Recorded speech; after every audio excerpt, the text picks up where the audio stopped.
Hey everyone, and welcome to another Game of Thrones Tower of Babel breakdown. As always, I am Julian Mush. I am joined by Daniel D'Souza. Yo.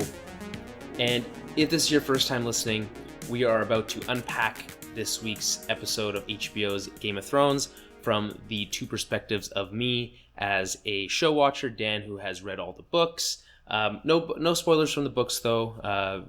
That is our one major policy. Just little enrichment here and there when appropriate, right? As best I can. So we're gonna get into go through every scene by scene.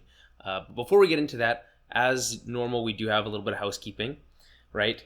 I guess I'll start off by mentioning our social media stuff. That's the best way to get a hold of us for anything that we do. At Tower Babblecast on Twitter, facebook.com/TowerBabblecast, and send us any questions, comments, concerns, all that kind of stuff to towerbabblepodcast@gmail.com. All right.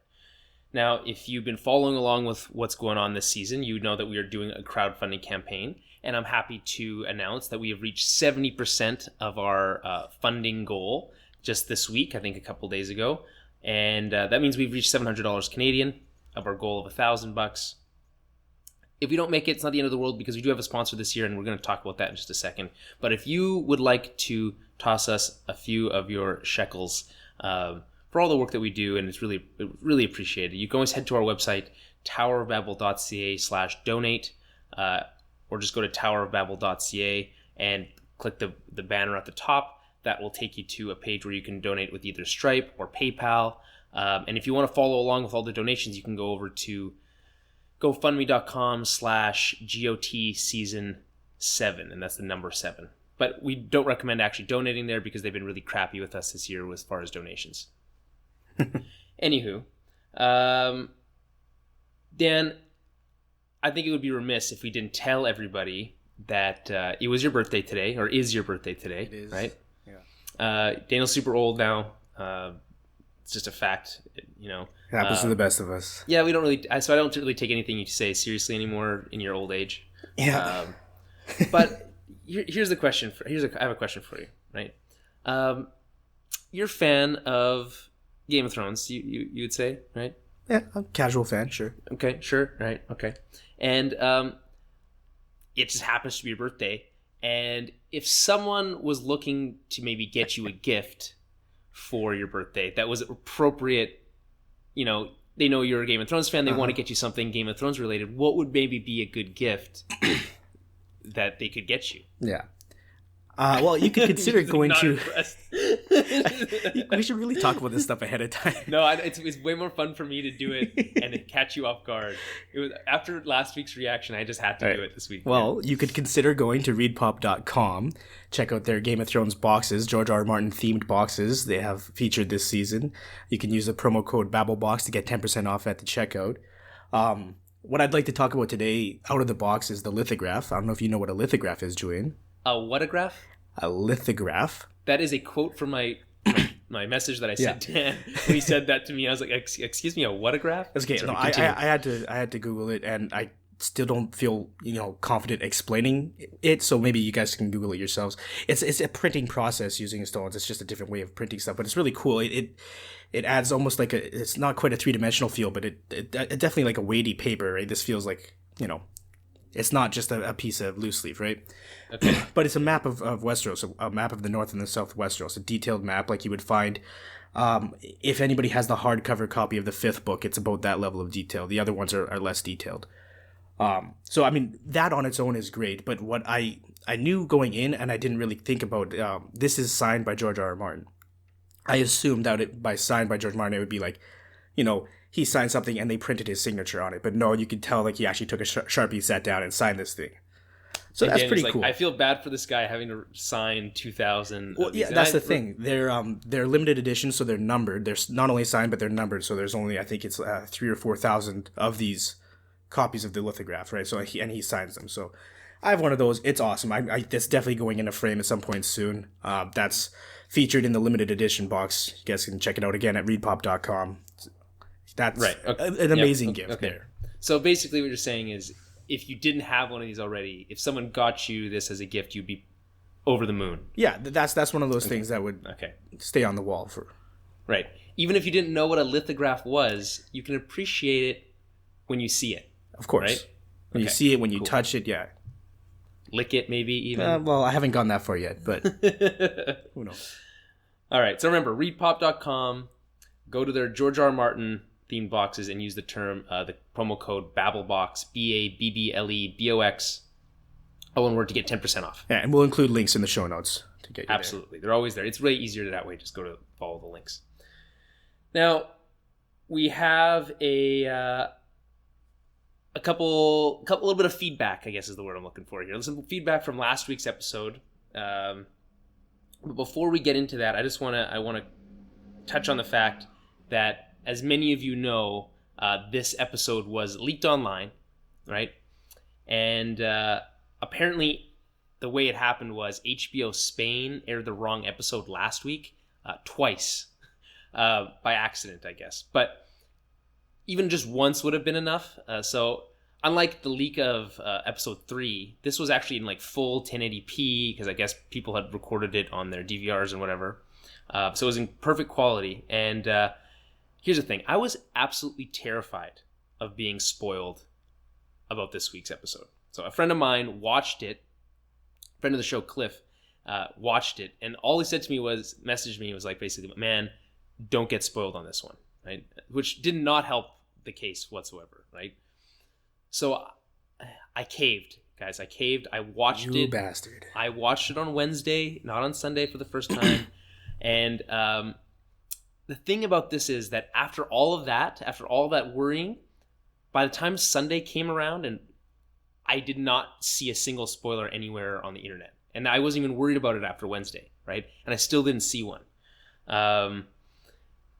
So I guess what I'm saying is there is still good in the world. And I feel bad because I didn't really trust the Game of Thrones community to keep those spoilers to themselves. Although I guess maybe they've learned after all these years of being shamed by people when they drop spoilers to just keep it to themselves, right? Well, it's a different type of person that genuinely wants to spoil things, I don't think that's the majority of the community at all. Right. But I feel like it was one of those things where it could happen, like, even accidentally. Oh, yeah, right? It turns out it does, because I didn't watch the league, and it was kind of partially spoiled for me also on Wednesday. Well, then I guess maybe it isn't all good, but what I'm saying is, I do kind of feel bad about it, because I've been preaching for a long time, not watching watching the leaks, watching on Sunday, being a part of the zeitgeist, all that kind of stuff, and that is still true. And I even received a tweet from someone, fan of the show, Joe Buckley, last night that read, "Trusting the community is a tough step to take, but we don't all get burned, unlike Thoros," which I thought, it really rang true to me. And, he's right. And I think I'm going to start practicing some like trust falls, Mean Girls style, over the next couple of days, just to work on my trust issues, Good for you. So if you did watch it ahead of time, I honestly, I totally understand that. But I did obviously still watch it live. It'll also let me live tweet it because I don't like to live tweet when I'm watching it for the first time, because you're trying to concentrate. Well, I'm trying to concentrate on everything that's going on. If I'm looking at my phone the whole time, I'm missing stuff. That's not good. So I usually watch it the second time that night and then live tweet that, which isn't really live, but you know what I mean, So if anyone enjoyed that, please let me know. Send it over your comments to me at Tower Babblecast on Twitter.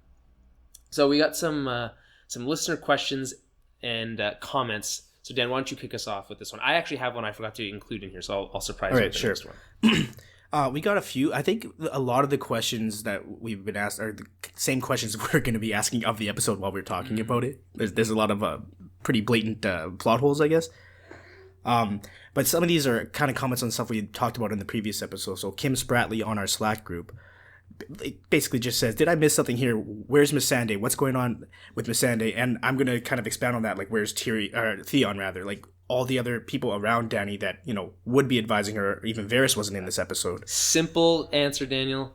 They weren't in the script. Well, yeah. I never thought of that. I've never liked that answer. Even simpler answers. Like I don't think they really matter in this episode specifically.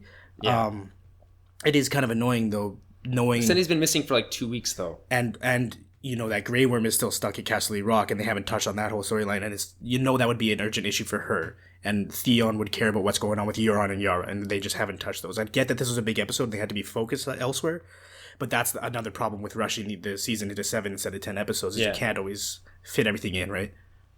So yeah, right. It wasn't Missandei that's missing for 2 weeks. It's been Grey Worm that's been missing since episode 2 or 3.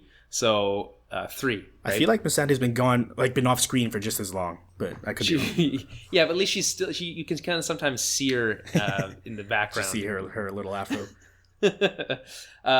So normally we have more stuff from Twitter to discuss because I'm the Twitter guy. But this week, it was more difficult for me, and there's one reason for it. And so, friend of the show, Cliff, I already mentioned him. Sent me a pretty funny picture last night of the Night King photoshopped onto the podium at the Rio Olympics for men's javelin. And I thought that was hilarious because like half an hour earlier, while I was live tweeting last night's episode, I had basically tweeted that exact idea.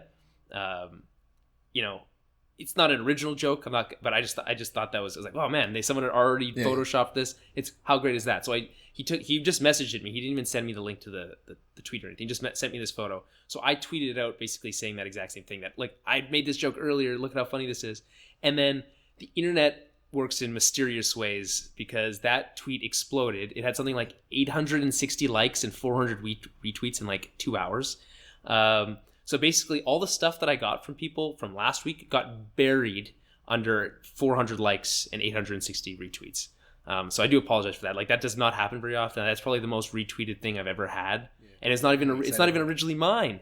So I actually like immediately went and as I messaged Cliff back, I was like, listen, I need to know where that originally came from. He's like, what's the big deal? Like, because the tweet is blowing up, and he like sends me back, oh man, it is blowing up. And so it's originally from The Ringer on Twitter, @Ringer. That's it, just @RINGER. Which I didn't follow, so I didn't see it originally. But I immediately attributed them. It doesn't really matter. I just don't want to take credit for something that wasn't really mine. Even though I had the same joke, I didn't do the work on the Photoshop thing. Anyway, I have a message here from on our Facebook page.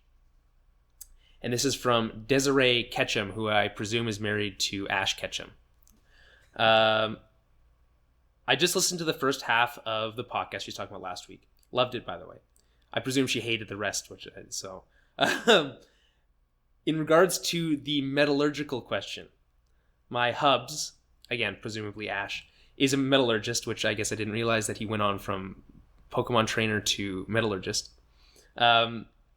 Anyway, my hubs is a metallurgist, and silica can't be combined with steel because it would be considered an inclusion. I don't know. Again, these are inside terms, Okay. Silicon. I am very interested in this kind of stuff, though. Okay, so silicon, the element, can be added in to make it stronger, but not silica specifically. I didn't want to post this as a comment on the page for fearing spoiling something for someone, which is very kind of you. Thank you for writing that in, Desiree. And that it's a strange distinction, I guess. So what is I didn't do any further research on this, but I guess the element itself can be used, but the what we get as silica, like the sand, isn't they're not one for one the same because thing. it's probably not pure silicon. Again, I don't know much about this, and I may have screwed up when I was reading that last email. He may have meant silicon, not silicon. I may have just said that. But yeah, it is interesting, like just to think about how Valyrian steel is forged, right? Yeah, someone today asked, I think on somewhere, if they thought that Valyrian steel had to be forged with dragonfire. We know that it's not the case because ice was melted down and turned into Oathkeeper and Widow's Wail in like season 2. But that doesn't mean like they can be melted down, but to be forged is different. Like they were forged into new blades. Sorry? They were forged into new blades. Yeah, using the pre-existing steel. I don't know. It's a murky area. I don't know if they mentioned it in the show, but in the books, when that happens, when the ice is melted down, they have, I believe it's a cohortic metallurgist or blacksmith, I guess you would call it. Yeah.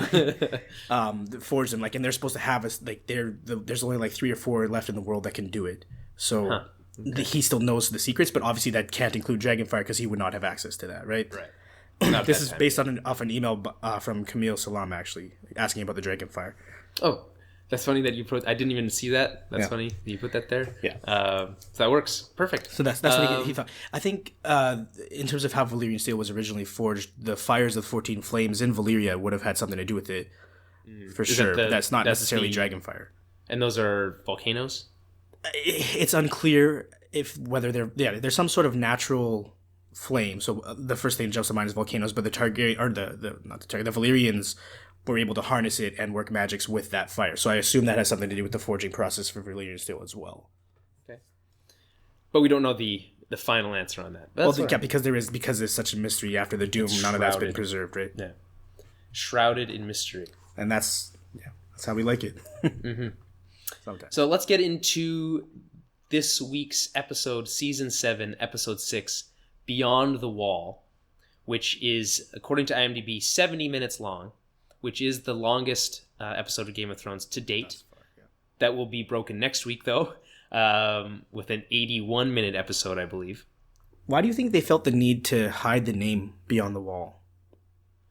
I don't know, especially after the end of last week, right, where they're clearly going beyond the wall. It doesn't really give anything away. Yeah, not really at all. They were already going there.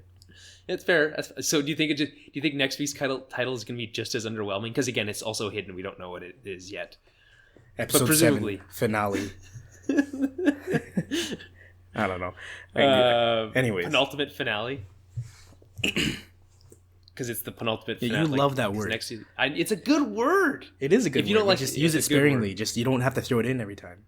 I have another note on another word coming up later that I also think is a good word, but it looks like, when spelt in English, looks like a different language. But I'll get to that later. Okay. So this episode is directed by Alan Taylor, and you might remember Alan Taylor's name because he was heavily involved with Game of Thrones early on in the series, back in 2011 and 2012. He directed Baelor, Fire and Blood, The North Remembers, The Nightlands, Prince of Winterfell, and Valar Morghulis. Not all the best episodes, but some pretty decent ones. But then he went on to do he got a shot at feature films, so he went on to direct Thor: The Dark World. Not a great film. All right, I think we can agree on that. Yeah. And then Terminator Genesis, which has Dany herself is Sarah Connor. Emilia Clarke, yeah. Yeah. In that movie, but also not a good movie. So here's what happened. He's in movie jail. This is what they Hollywood folks call it. Movie jail. You make 2 bad movies or a couple bad movies. M. Night Shyamalan was in movie jail for a while.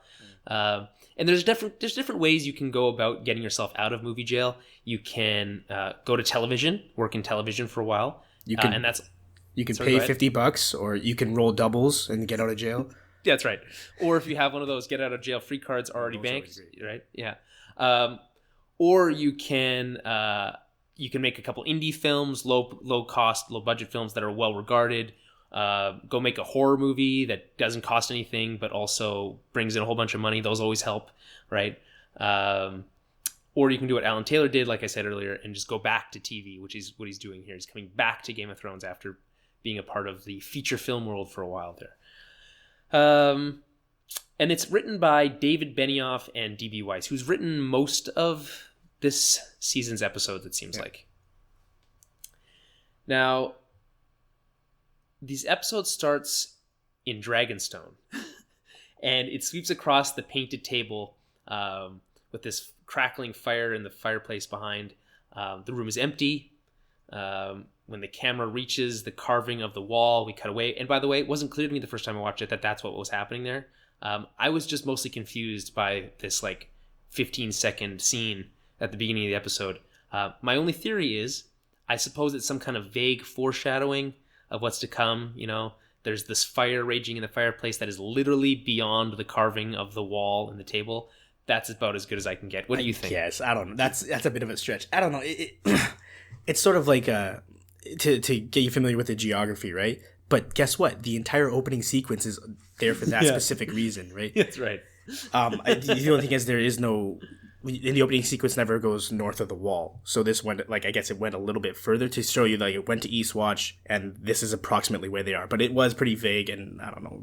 Yeah, I thought it was just a little out of place. I thought it's weird to even... It's like you have such a long episode, you don't need to have it that long. Like, this 15 seconds doesn't really add anything. Or even if you're going to have it, like, it doesn't need to be right after the opening sequence.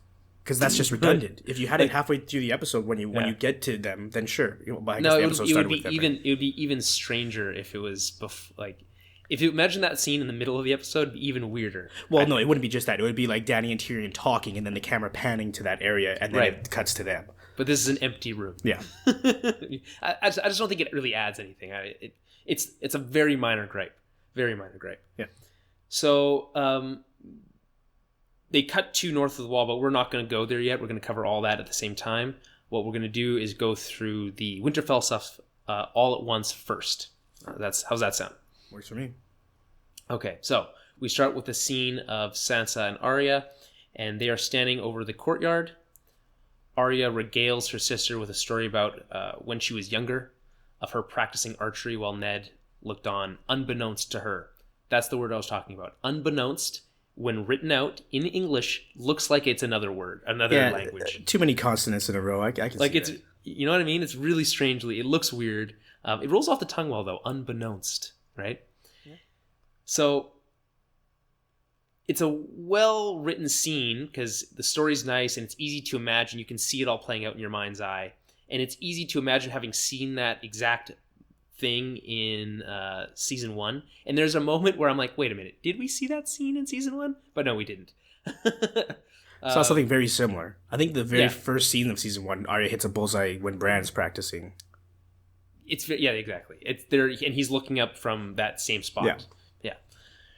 And it's all very nice, but then Arya then immediately goes into accusing Sansa of betraying the family and helping the Lannisters kill Ned, right? And they're like, oh shit, they're going to do that thing. So at first, I'm thinking, okay, I predicted last week that, a nice civil conversation between the two of these people would just clear this whole misunderstanding out, right? Yeah, that doesn't really make for exciting TV, though. It doesn't really, but also I thought they would avoid the whole conversation and something else drastic would happen. But no, they went straight into this conversation. And in retrospect, it kind of does make more sense that a conversation like that wouldn't really clear anything up, but not without someone else there to like take someone's side at least, or take Sansa's side. And she mentions that, or Arya mentions, that she was also at the Sept when it happened, right? And Arya goes over this whole thing, like, I remember what you were wearing, I remember how you did your hair. And I just thought, like, that seemed pretty harsh, because if you remember that scene from season 1, Sansa is literally freaking out. Yeah, she faints. On the stage. She's like screaming and then she faints. Yeah. They hold her back. Yeah.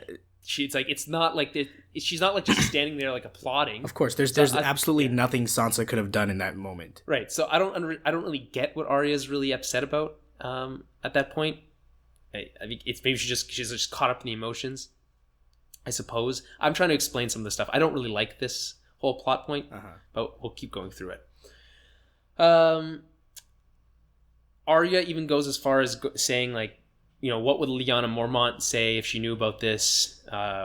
Which I like, because I like any reference to Lady Mormont, Which I thought was actually kind of relatively smart. As much as I agree with you, I don't like most of this stuff. Like, it does feel a little forced between the two of them, because they could have a civil or even like a rational conversation, and it would feel like, you could see each other's sides, but whatever.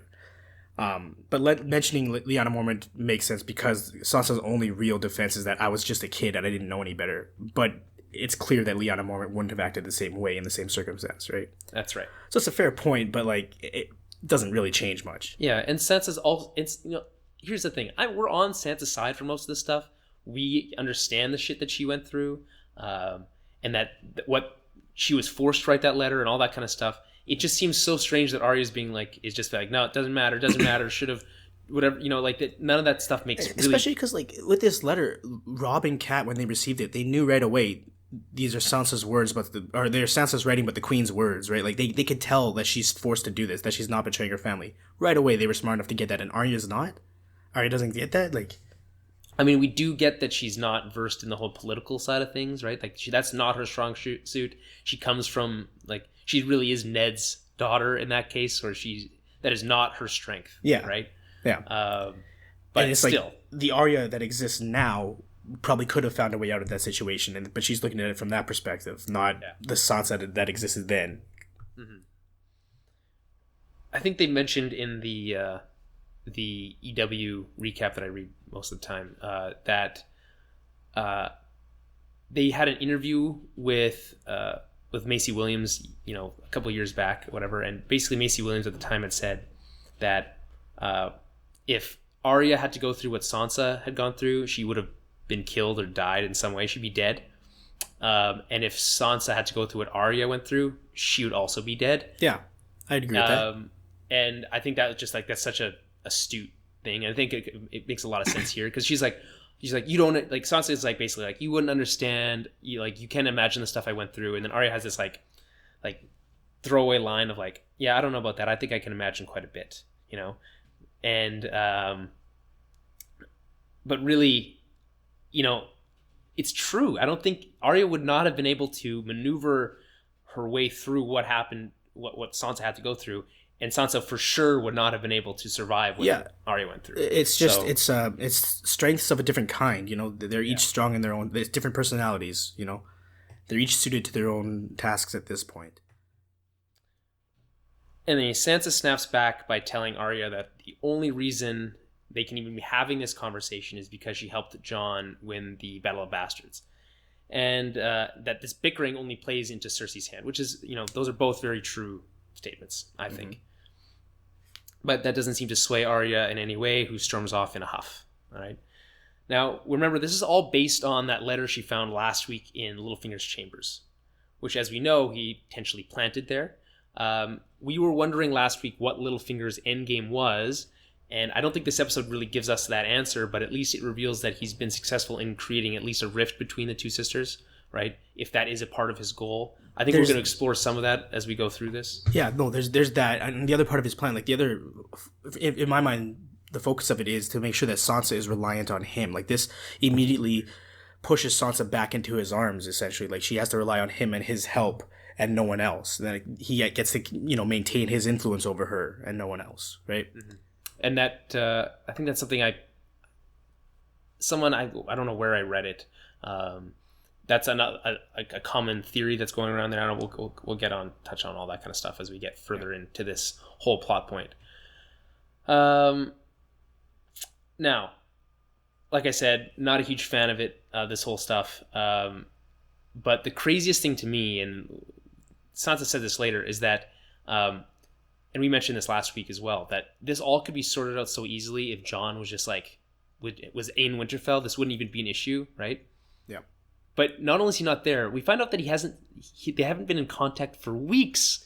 Weeks. He's got other shit on his plate. Send a raven. Hey, still alive, not dead. Things I met this nice chick. We're gonna play it out, see how it's going. Still alive. You guys play nice. Right, that kind of thing. But no, not in weeks. I thought that just floored me. Especially given how efficient ravens are in this episode. Mm-hmm. Yeah, they are very efficient. But they've been efficient. To be fair, Dan, ravens have been efficient in the show since season 1. I think that's fair to say. All right. Do you disagree? That's not really worth. Yeah, you're more or less right. It's just again the whole teleporting thing. But we'll get there. I actually have a defense for this week's logistical issues, but we'll get to that. I would love to hear this. Mm-hmm. Mm-hmm. I wrote it out and everything. Great.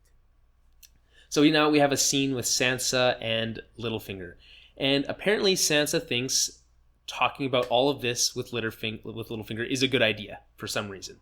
Even though the rest of the season she's talked about how she doesn't trust him and all that kind of stuff. But again, this is her. She's reverting back to what she knows, like to the only thing that's kept her safe. because she's now feeling threatened again for the first time since she's been back home. He also sold her off to Ramsay, so I don't know. I don't really get that whole thing. We kind of thought early on in the season, we're like, oh, finally she's throwing off the chains of Littlefinger and like being independent. But no, I guess this is in this moment of crisis. You're right. She's gone back to Littlefinger. I guess the idea is him like the Knights of the Vale helping her in the Battle of the Bastards was meant to make up for that. I don't think that ever could, but that's up to her, right? And she's also been talking about not trusting him since those events. Yeah. So anyway, Littlefinger starts off by telling her that he doesn't know where Arya got the letter, which is a pretty risky lie because both the Maester and Arya know where it came from, right? The Maester knows he gave it to Littlefinger, and Arya knows that she got it from Littlefinger's room, right? So to just say right off the bat, oh yeah, I don't know where that came from, bit risky. That might come back to bite him. We'll see. Sansa then starts to worry about the fallout if the letter were to, be revealed to the Stark bannermen. She mentions she's like, not only have I married two of the enemies of the house, now they think I helped kill Ned. That would not be good. She calls them wind vanes because they're so quick to change allegiances, which I like. I thought that was a cool line. And I think she's right to worry about that. It would only create more havoc if that letter were to get out, especially because it's taken out of context, right? Well, I mean, yeah, Jon would still be king in the north, so it wouldn't really create too much problems. It would just be Sansa would have to leave the north. She would have to get out of Dodge, right? Do you think so? Would they try to arrest her or something? Oh, they would at least try to hold her, yeah. 100%. Yeah, but then there'd be a whole thing between the Knights of the Vale and the north, and I don't know, I think that's kind of what they want is the chaos again, but... I guess. So, and now here's where things get even more murky. Okay, so Baelish mentions that Brienne would be able to help this whole thing, that she's sworn to protect both sisters, so she would be honor-bound to intervene if anything were to happen. Now, many people online took this as Littlefinger planting a seed that Arya might try to hurt Sansa in some way. I didn't really take it that way. I basically imagined Sansa asking Brienne to maybe help talk some sense into Arya, but maybe I'm just more optimistic than those online. I don't know. The way I see it, I think this is one of the more intelligent pieces of writing. It demonstrates Littlefinger's intelligence. He's using the fact that Sansa feels threatened by Arya, right, to give her this, to remind her that Brienne is sworn to both of them, right? So she would not only would have to listen to them, but she would also have to protect them both. So Sansa's feeling threatened, yes, but she's also going on the offensive. She's learned to not be a victim. So she's moving against Arya, and she needs to get Brienne out of the way in case she ever needs to have Arya arrested or whatever. That's how I interpreted that. Okay. All right, interesting. Because I was reading a few theories, and one was that, and one that I liked was that Littlefinger's goal here is to push Sansa into grabbing more power, basically, thus proving that Arya was, that was Sansa's plan all along. That's what Arya's been worried about. You're just trying to power grab. Well, Jon's away, right? Mm-hmm. So if Littlefinger can push Sansa to do that, that proves to Arya that was her plan all along. Yeah, which causes even more damage to their relationship. That's true. But whatever he's doing, like you said, creating a rift between them. But he needs Sansa to come out on the right side. So Arya can't have the moral high ground. The Northern Lords can't see that Sansa is plotting all these things, right? It has to look like Arya's crazy. I suppose, yeah. But what I mean by power grabbing is that she would already have those lords on her side, right? Anyway, I just think that there's a lot of different theories floating around about this whole thing, and I just think it's still crazy that this is even a discussion at this point in the series. This is season 5 stuff, in my mind, not season 7 stuff. But anywho, so I think it's interesting that you mentioned that we need to get Brienne out of the way, right? You're sworn to both. Brienne is sworn to both sisters, right? So maybe Sansa's worried that Brienne will do something on Arya's behalf is another reason she sends her away. That's also another possibility as well, right? So that's the next scene, and this is, talking through it makes a little bit more sense, but I'm still slightly confused as to why she sends Brienne away at the same time. So let me go through it here. So Sansa receives a raven from King's Landing. It's from Cersei requesting that she attend some kind of summit. This is probably the one that to discuss the whole White Walker situation. Understandably, Sansa doesn't trust the letter and tells Brienne to go in her place to represent House Stark's interests. Funny though, Jon will probably be there, so that's not even really necessary. Sansa also mentions that she hasn't heard from Jon in weeks, like we talked about. So it's understandable that that's why she would send Brienne. She just has to work on the information she has. Yeah. And the last scene, Littlefinger gives Sansa, like, I think pretty decent advice. I'm like, oh, what's Littlefinger's game here? Because he goes in and has this conversation with Sansa about, Brienne is going to help you, all this kind of stuff. I'm like, well, that's pretty decent advice, actually, for someone who's trying to subvert this whole thing, right? So the next scene, Sansa sends her away. And the only thing I could think of at the time was like, well, maybe it's some kind of like weird reverse psychology kind of thing. Because, maybe she's thinking, if Littlefinger told me to trust Brienne, that means I shouldn't trust Brienne, so I'm going to send her away, right? Uh-huh. But I think that's a little simplistic now that I think about it. Well, it's just, it's probably the other way around, if anything. It's just Littlefinger knows how Sansa's mind works, and because she has kind of, like, again, reverted back to him, she's taking his advice, but running with it in her own fashion. So she's, again, I'm going back to my theory about how if she is going to have Arya arrested or detained in some fashion, Brienne can't be around to protect her. Mm-hmm. Right? Yeah, I guess. I don't know. I'm just still annoyed. Maybe I'm just confused. It's possible, guys, that I'm just confused by this whole thing. I mean, and so is, by the way, Lane Share from the Slack group, one of our donors, who messaged us and was like, Sansa basically said Sansa's decision to turn to Littlefinger again and her decision to send Brienne away, maybe to bring her near Jaime again. She brings that up. That is actually good for Jaime. So I hope that's like that. I mean, no, it's good for Jaime's character. I don't think that would be a strategy for Sansa. I don't even know if that's what the question meant either. It might be just like more of a meta lens just that she's looking through there. Yeah, I think so. I don't think Sansa knows enough about what happened with Jaime and Brienne to make that presumption. It's conceivable that they had that conversation somewhere. But although I will mention that a lot of the conversations, especially the stuff in Winterfell, it kind of feels like the only time these people are talking is when they're on screen. That there's nothing else going on in the background. Well, I don't know if that's especially between Sansa and Arya. It seems like every time they have a conversation, it's what we're watching and nothing else. Yeah. Anything else you want to talk about with this whole Sansa and Brienne situation? Brienne's obviously worried about leaving her with Littlefinger, which I thought was...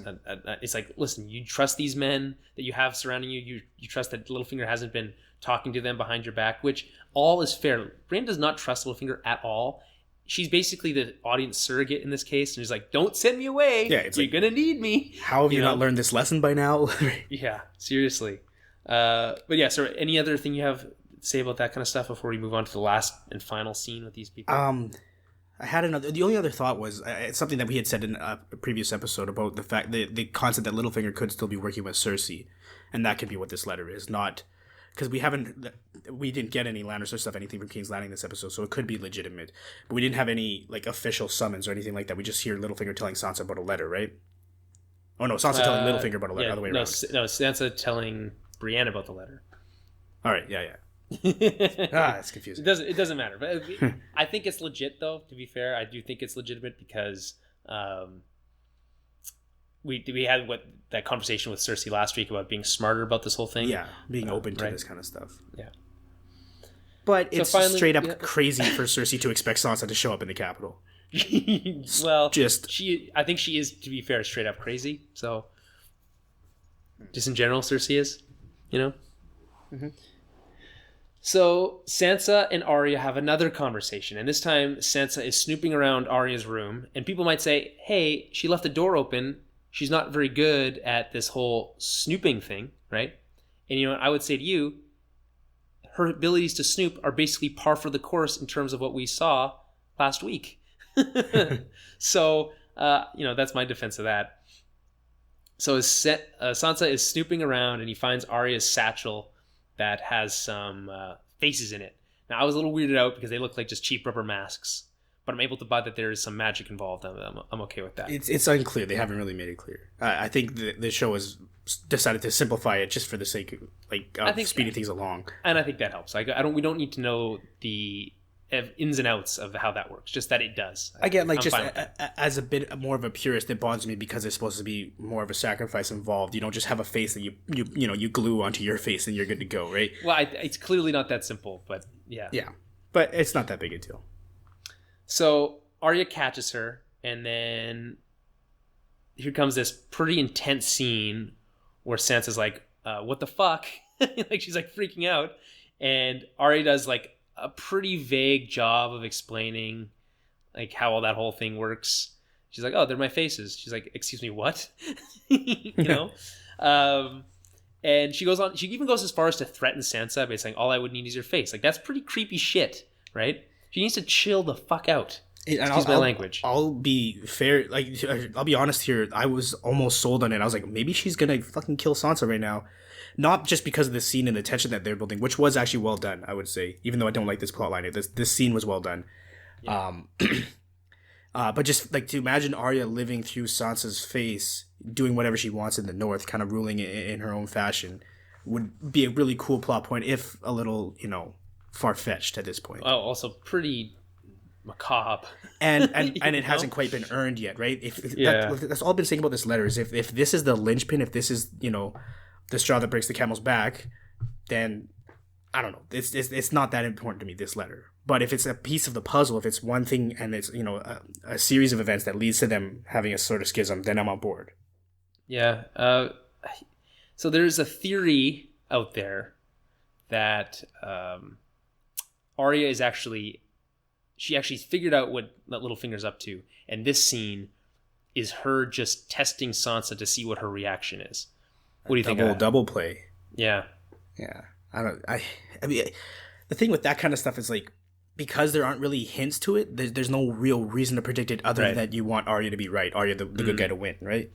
It's basically the Mission Impossible problem. Yeah, it's like you can't. If anything can be anyone, or anything can happen, then nothing matters. Yes. The coolest thing about mysteries like that, and something that Game of Thrones specifically has been successful with in the past, is how there are, when you go back and you think about it, or you rewatch or reread, there are hints along the way, little tidbits of information that were helping you out. So if this were to happen, if it turns out like at this point we have no reason to believe that, so I don't, it'd be cool, but they would have to introduce it in the right way, and there's only one episode left this season. So what if Arya already killed Littlefinger, and that was Arya as Littlefinger in the previous scene? Mind blown. Then I'm not watching anymore. Like, yeah, I don't think that's the case. But yeah, my sister had a whole theory that my older sister had a theory that the waif actually killed Arya when they went into that dark room, and then she took her face and has been doing this. That's been a long running theory ever since the end of last season. It's been all over the place. Yeah, I don't buy that. I don't understand why would she go through all these personal things with Walder Frey and with going to Winterfell and all that stuff. If also the whole, so someone had asked earlier, I think it was on Twitter, is like, well, what if the reason that Nymeria didn't go with Arya was because it was actually the waif in disguise the whole time? And it was like, my thought was that if that was actually the waif, there's no way they were having a conversation with a direwolf. It would have just killed her. For sure. For sure. So I think that kind of proves that one false right there. It's one of those theories, and I love that this exists in this series. There's a million crazy theories, like the Varys is a mermaid thing, whatever. Like, that's obviously not a case. But I love that the people are very creative and they put a lot of thought and effort into these theories. So I love hearing about them, but I don't, that would be jumping the shark, One of our awesome iTunes reviews that we got in the last couple of weeks was like, love hearing the theories, wish they were crazier. Which I thought was pretty good as well. What else what happens in this scene? So basically, I like the conversation because it's a bit different than the last couple ones we got. This goes into the differences between the two girls, what makes them who they are, right? And I really like that, but I still can't quite shake my dislike for the whole plot line, which colors it, which I don't like it as much as I could. And it's, enhanced, that issue's enhanced when half this episode is this stuff, a little bit less than half of it. which is another problem. I think they spend a lot of time on this stuff, and I think it's because they writ themselves into a bit of a corner here. Arya also has a pretty cool line, a couple actually, because I like the one about the person having not going well for the last person that played the Game of Faces. I like that line, but I really dug the line. This world does not let girls decide what they're going to be. It's this really strong line. Probably steals the show a bit. How does Sansa react to a scene like this? Like, what's her next move here? I have no idea. I will say that Sophie Turner was very impressive in terms of an acting job. I don't know if I've said this on the show before, but we've said it on our other podcast. Like, she's not my favorite actress. I feel like she's kind of non-emotive a lot. But in this scene specifically, she did a great job, and just want to point that out. I have no idea where Sansa goes from this. Again, she's going to double down on the little finger thing because that's her only edge she can grab onto, right? If she feels like she's drowning. Larger question for me: where's Bran in all this? Why can't he talk to them and clear this up? I feel like that would help clear it up too, right? Like he has sight. And they're in Winterfell. They can just go down to the God's Wood. He's probably chilling out by the tree and talk it out as siblings. Done. Well, it's emotions get involved. You don't. No, and like I'm trying to buy the whole rivalry between them, and obviously there was a sibling rivalry when they were younger. They didn't like each other, but they were kids. It's different. After all the stuff they've been through, you'd think that would be small potatoes compared to what they have in front of them, right? And I think that really is what it all comes down to, is why this all feels unearned. Because after everything that we saw them go through, that this would, like, these little squabbles would still be an issue. Seems crazy, The sound, like, Arya oftentimes, when she's not sounding like a psychopath, sounds like a little girl complaining that her sister wasn't didn't take her brother's side, right? And she's gonna go tattle on her. She sounds like that, or she sounds like very judgmental because she looks at her sister as sort of like the Barbie archetype, she likes her dresses and she likes sewing, and there's nothing wrong with that, but that's what led the family down this path in Arya's mind, right? I don't know. So it's just frustrating that they're spending this much time on it when there's just so much to do. Well, but here's the thing. I think the reason they're spending this much time on it is that it's an important plot point, and it's going to be important next season. The rivalry between the Stark kids, and it might be a whole Civil War thing. Who knows? I just feel like is that how we want to end it? I don't know. I hope that's not the case. But the thing is, it's not going to be. It can't just be the White Walkers are the big bad enemy, because then it boils down to good versus evil, and the show's always been more layered than that, right? Yeah, I agree with you on that front, that the White Walkers as the main villain for next season is not interesting, or as interesting as the Shades of Grey. But Cersei's still going to be around next season. She's not going to die next week. Well, you never know. You're probably right, but I don't think she's going to die. Maybe. But then in that case, then you have a whole other series of hoops to jump through to try to make Littlefinger some kind of big bad for next season, when there is clearly a bigger issue to deal with the White Walkers. So yeah, because that's not going to be resolved next episode either. Yeah, I hope they don't have not painted themselves into a corner with this whole thing, when I am really worried that they might have. I don't know. I think I've said this before. I'm working off the working title of the last book was going to be called A Time for Wolves. Wolves being the sigil of the Stark House, direwolves, right? It just means that it's going to be Stark focused, at least in some capacity. So that doesn't necessarily mean Civil War, but it means that, those kids are going to be coming into their own, and they're probably not just going to agree with each other. It's not going to be a happy ending, right? Yeah, I'm okay with there being disputes. I just don't like how they're doing this one. It doesn't. Yeah, I don't know, and I'm trying to rationalize it, from a psychological perspective. They're back in their childhood home. They're kind of reverting to their roles at that time, and then you can see how the paths that they've been down have led to some sort of arrested development in terms of their sibling relationships, I guess. But that's really reaching, and the show isn't really showing us that, right? And I think that's the issue. Like the show feels like it's sometimes where it wants to rush through things, and there's other times where it wants to slow down and be like classic Game of Thrones, but without some of the subtlety that came with having all those seasons and all those scenes over a 10 episode season, where they don't have now.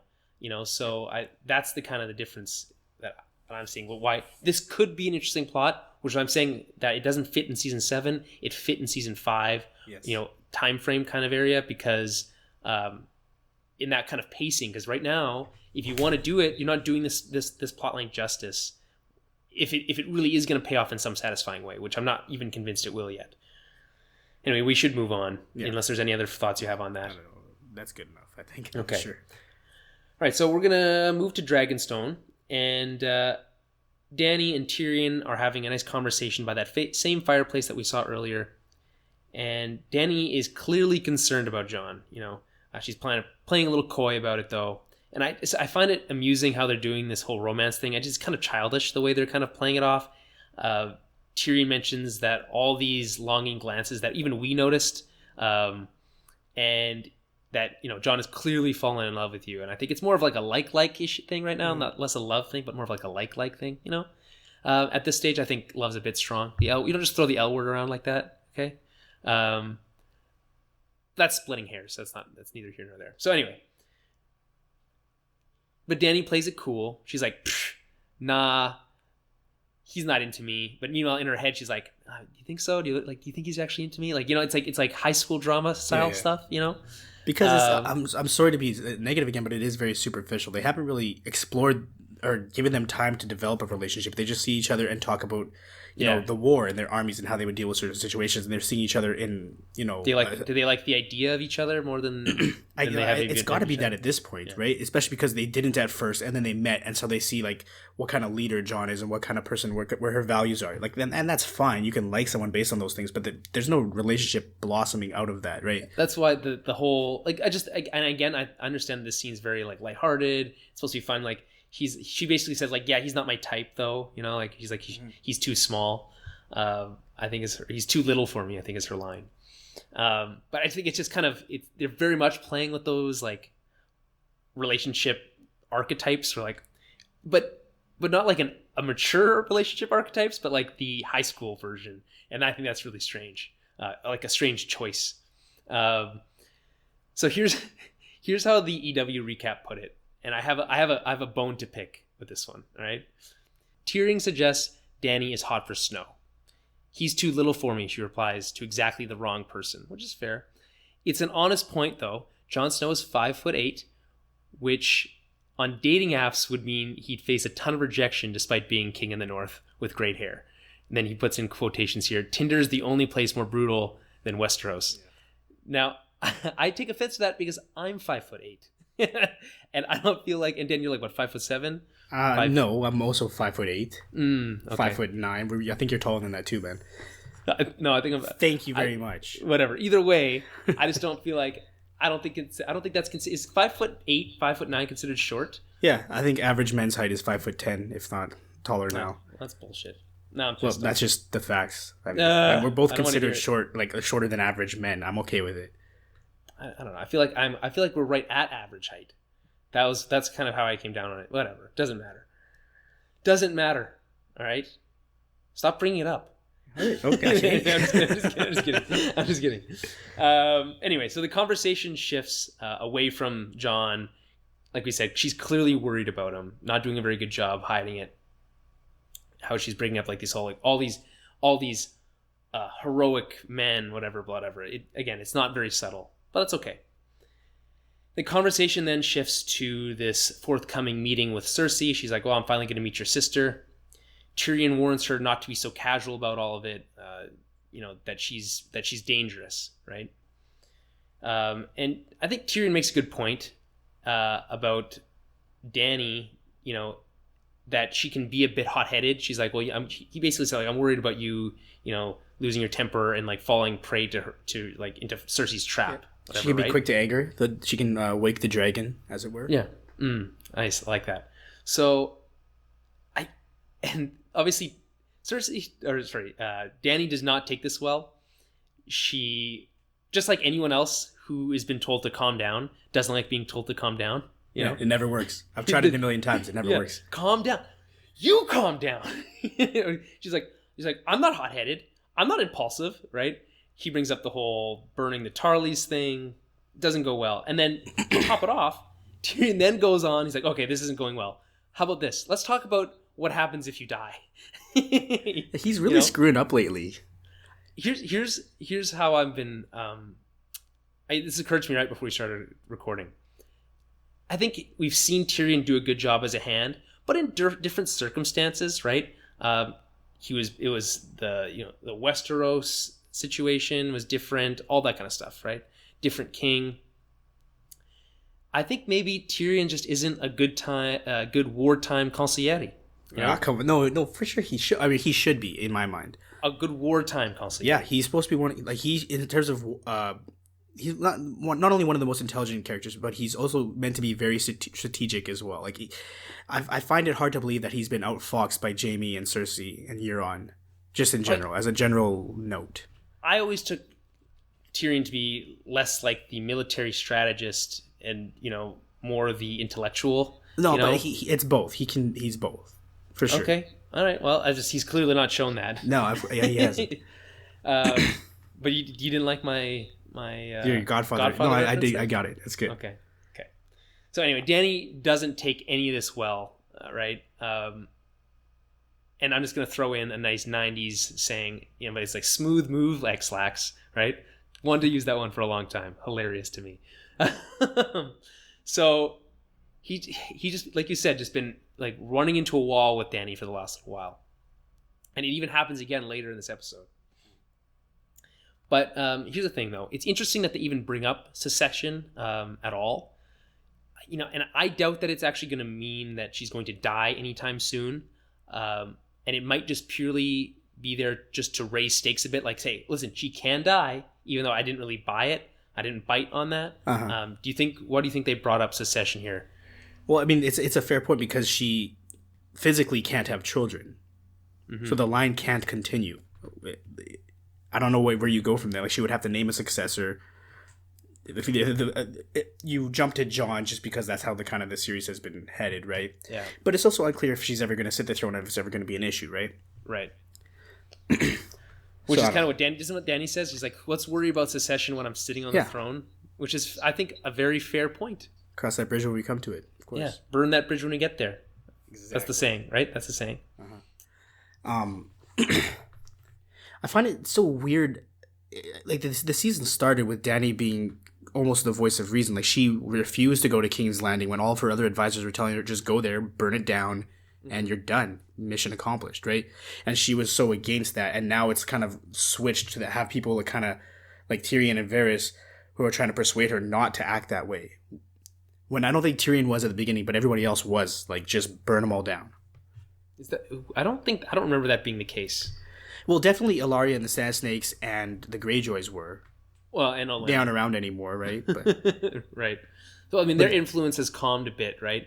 But then it was also Tyrion's advice that led to her losing her first battle, which is why I think her trust in him has wavered somewhat. It's easy, if you look at it from Daenerys' perspective, it's easy to see how Tyrion could be working for the Lannisters. He's only given her bad advice. He's only put her in danger. So that's part of why she doesn't want to listen to him, but she still has him as her hand. So she doesn't fully believe that, I guess. I don't know. Yeah, it's all weird how it's kind of switched like that in my mind. I think she keeps bringing that up as a way to quote unquote win arguments with Tyrion, right? Not that she needs to. She's literally the queen. She doesn't need to win an argument. It's her final say. But she keeps bringing it up, I think, as a shot at Tyrion, not as like an actual thing. I don't think she actually believes that Tyrion is plotting behind her back, or any of that kind of stuff. So yeah, probably not. They've had that conversation. Yeah. Right. Anywho, the rest of the episode I'm much more high on. All right, but we'll get to that. First, we should say some thank yous. All right. So, like I said earlier, off the top of the show, running our crowdfunding campaign, and we've had plenty of donations, and we want to make sure to thank every single one of them, one by one. This week we'll be thanking 9 people. So I'll start off, Dan, with Julie Abodeely. Abodeely. That's Abodeely. Yeah. Abodeely. Julie Abodeely from Brooklyn. Brooklyn, we go hard. We can see it. Anyway. From Brooklyn, New York. And Dan, who do we have next? You always give me the hard names, eh? All right. Yeah, I guess kind of. Salem Alshihab from Dallas, Texas. I think that's pretty good. Again, right? if we just butcher them, it's our fault. It's like, we're so sorry, We also have Mark Knight from Horsham. I'm not sure what. Horsham. Horsham. It's probably Horsham. You Horsham. Yeah, I would assume. One, two, threesome, foursome. Horsham, UK. Dan, who do we have next? Okay. The next donation is from my younger sister, Talia D'Souza, but she did the same thing my older sister did, donate $5 for all the members of her family because she wanted me to read their names. So, Talia D'Souza, my sister, her fiance, Rob Wladyka, their children, Weston Wladyka and Ryleigh Wladyka, and the cat. Their 3 cats, Hayden D'Souza, Pipa Wladyka, and Noodlepenny D'Souza. Wait a minute. Why do they have last names? Because and how did you determine who was getting which name? So Hayden and Noodlepenny were Talia's cats before Robbie and Talia moved out there together, and Pippa's the cat they got together. So that's why Pippa has his last name and Hayden and Noodlepenny don't. Is my understanding. But you don't need to. But you don't need to give cats last names. They just exist. Yeah. They're single name people. They barely need names. You could just say here or cat, and it would do the same thing. That's true. Okay, good point. Yeah. So and they are from Biche, Alberta. Biche. I think that name is hilarious. Every time I read it, I'm like, that's the Lake of the Bitch. Yeah, that's right. I don't know why they want me to read their children's names and towns out on the internet. I don't know, but they donated $5 for each of them. Dan, the rules are the rules. Yeah. Right? And we don't make the rules, Dan. All right?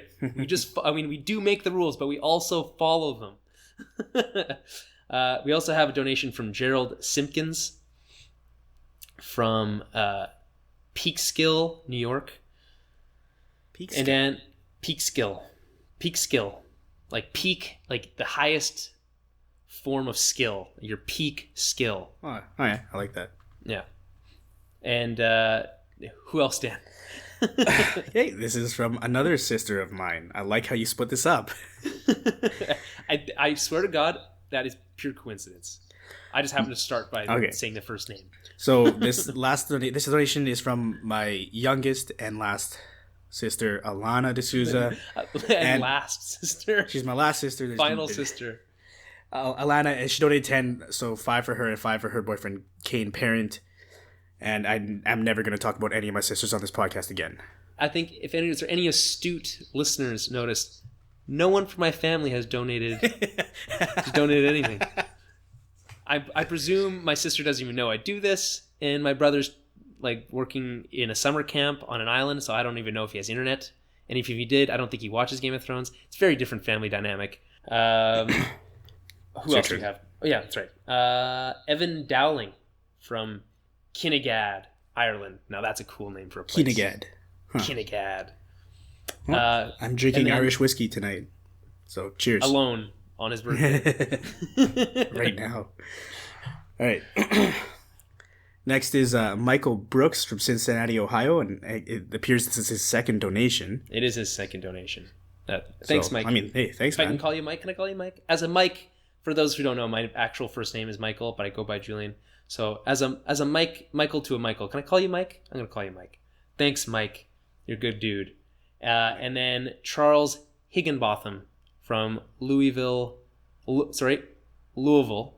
going to say it properly, Louisville, Kentucky. So that is all but the last 9 people who have donated so far. Obviously, there's still time to send in some cash.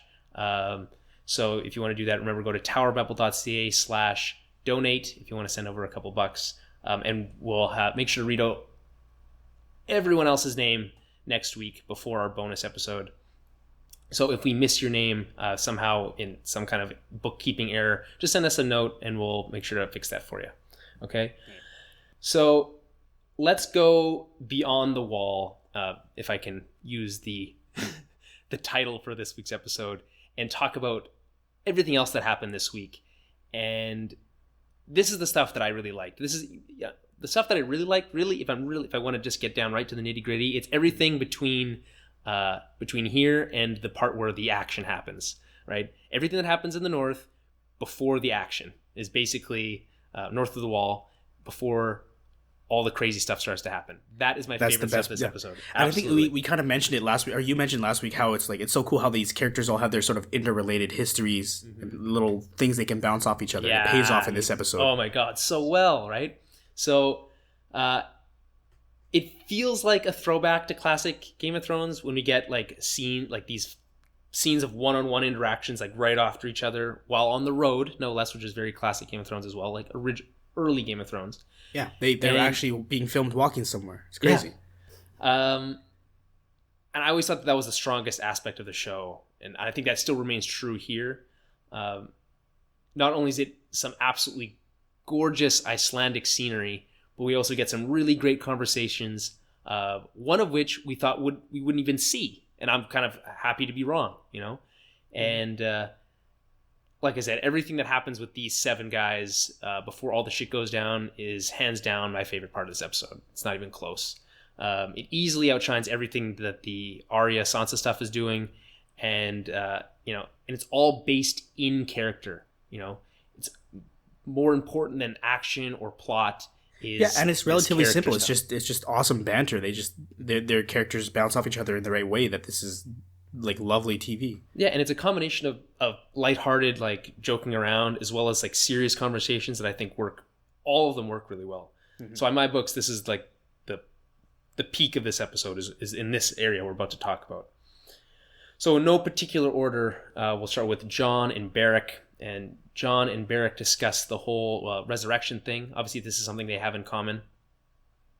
I wouldn't say Jon is skeptical, as he's obviously like seen the proof of R'hllor's power, and he just kind of wants to understand like why him, why anything with this god, right? Mm-hmm. And Beric responds in what is somewhat of a cliche, but at the end of the day is really the only answer that like any religious person can really give most of the time is like, God has a plan for us, and it's not for us to know, right? I hate that line. It's not for us to know. But you're right. Yeah. Have faith. He also has an awesome speech about fighting for life and that death is the enemy. I just, he doesn't mean it in a literal sense, although it does apply in a literal sense here. I think he means it more in a metaphorical sense, but either way, I thought it was really, really cool. But the most important thing is Richard Dormer, who plays Beric, has a really awesome voice, and I didn't even notice this until now. He's clearly not had enough speaking lines. Like, he has like a very gravelly, like deep voice, and he's able to spout off these like pretty ridiculous lines and make them sound believable, just purely on the sound of his voice. It's like the perfect voice for the religious zealot sort of thing. For him to be speaking about doomsday and the life and death and how religion works, it resonates. So did you like this? What stood out to you in this conversation? It's just great how they touch on what these characters have in common. Jon doesn't know Beric at all. Mm-hmm. Turns out Beric knew his dad, and they talk about that. There's a little line in there about how Beric said he favors his mother, which I think is telling as well, given that we know Jon's true parentage, right?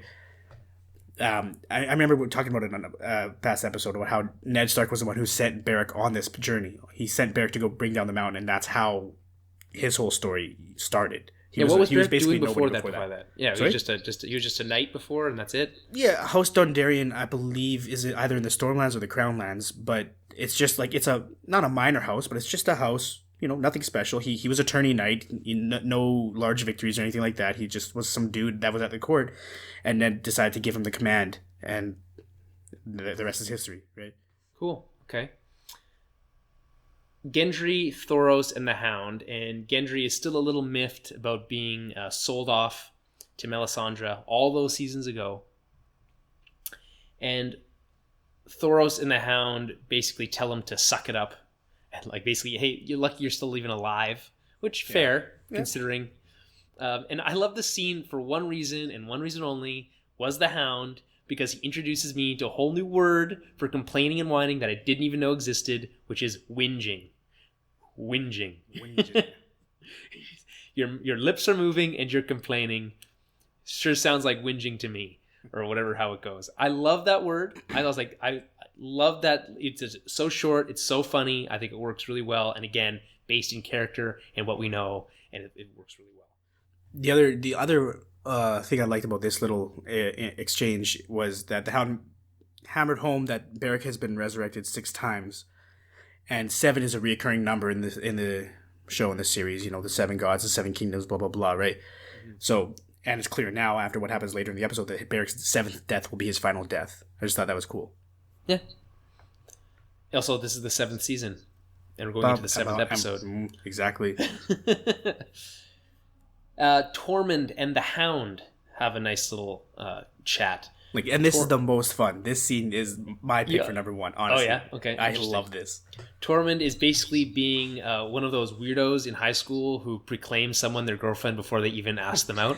But that's how it works for the free folk. They just kind of claim, they try to steal women, and if the woman is stolen, then she's his, and if not, she's not. Okay.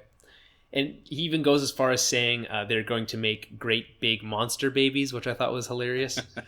And once again, the Hound is worth the price of admission, as his reaction goes from like floored by this whole thing to skeptical to like fuck off in the matter of moments. I love that. Was like his reaction to that whole thing was hilarious. Yeah, really good stuff. I feel like fuck off is the Hound's sort of base emotion.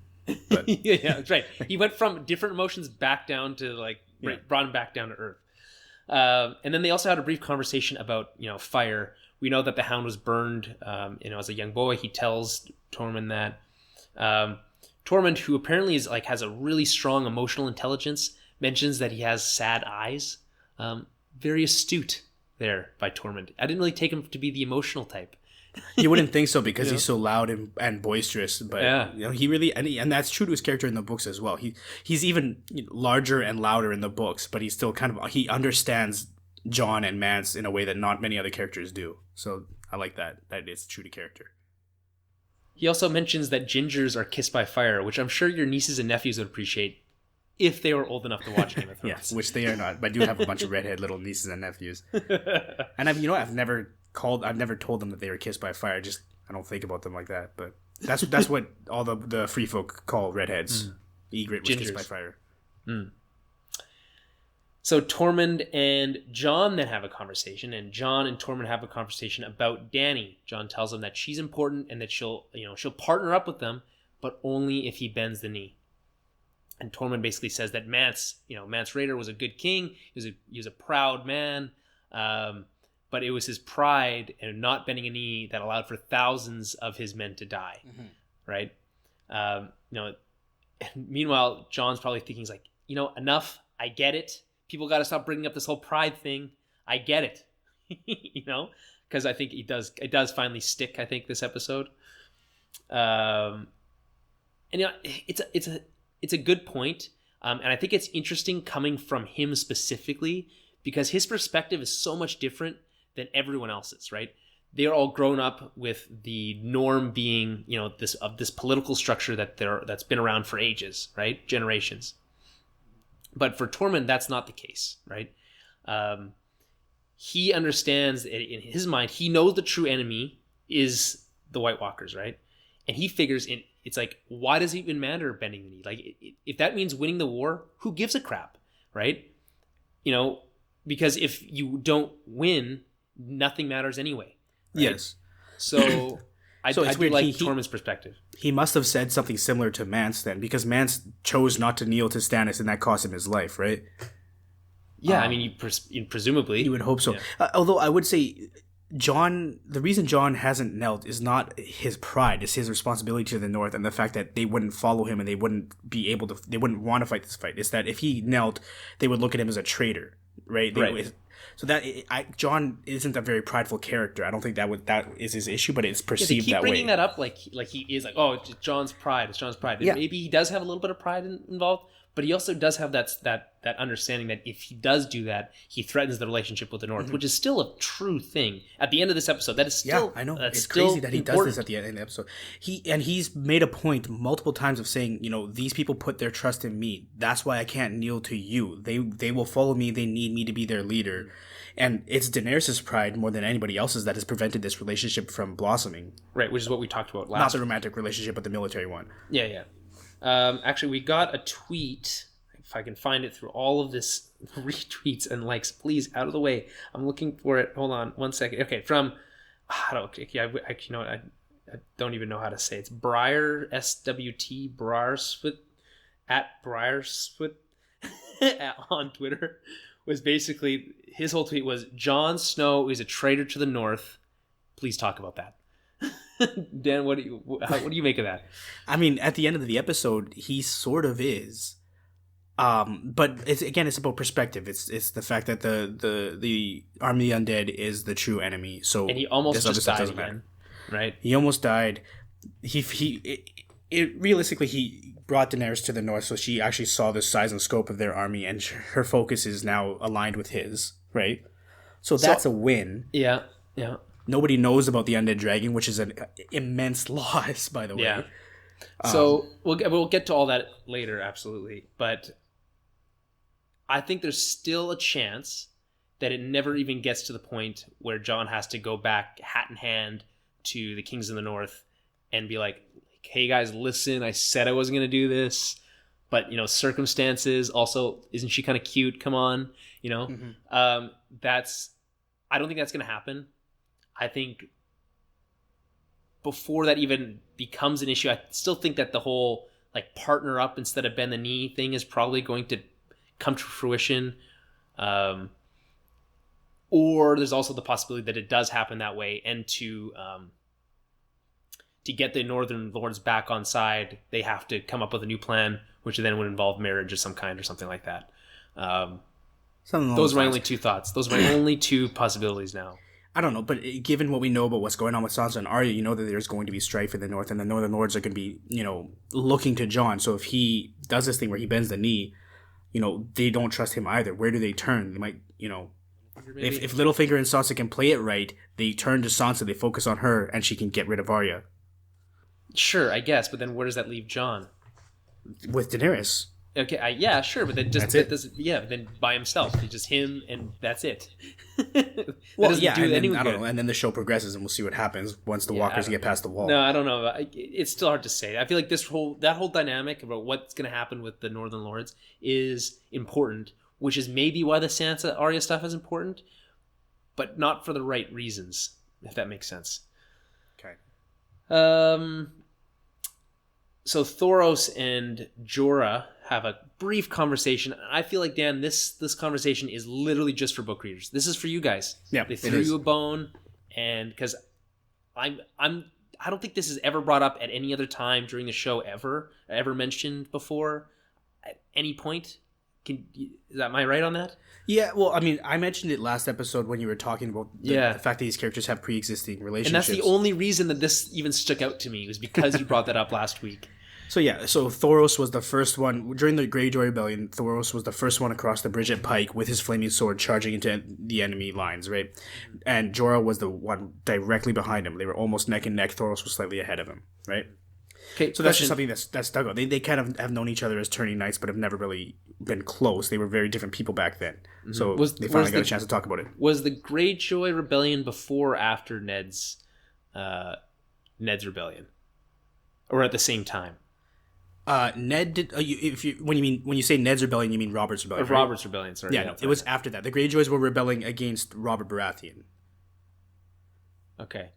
So this is after the Targaryens are gone. It's shortly after, but Robert's rebellion was fought and done. Everybody went home to peace, and then the Greyjoys decided, well, screw it, we can be kings too, and decided to. Okay, and that's why I think I called it. That's why I called it Ned's rebellion for some reason, because that's how Theon ends up with Ned.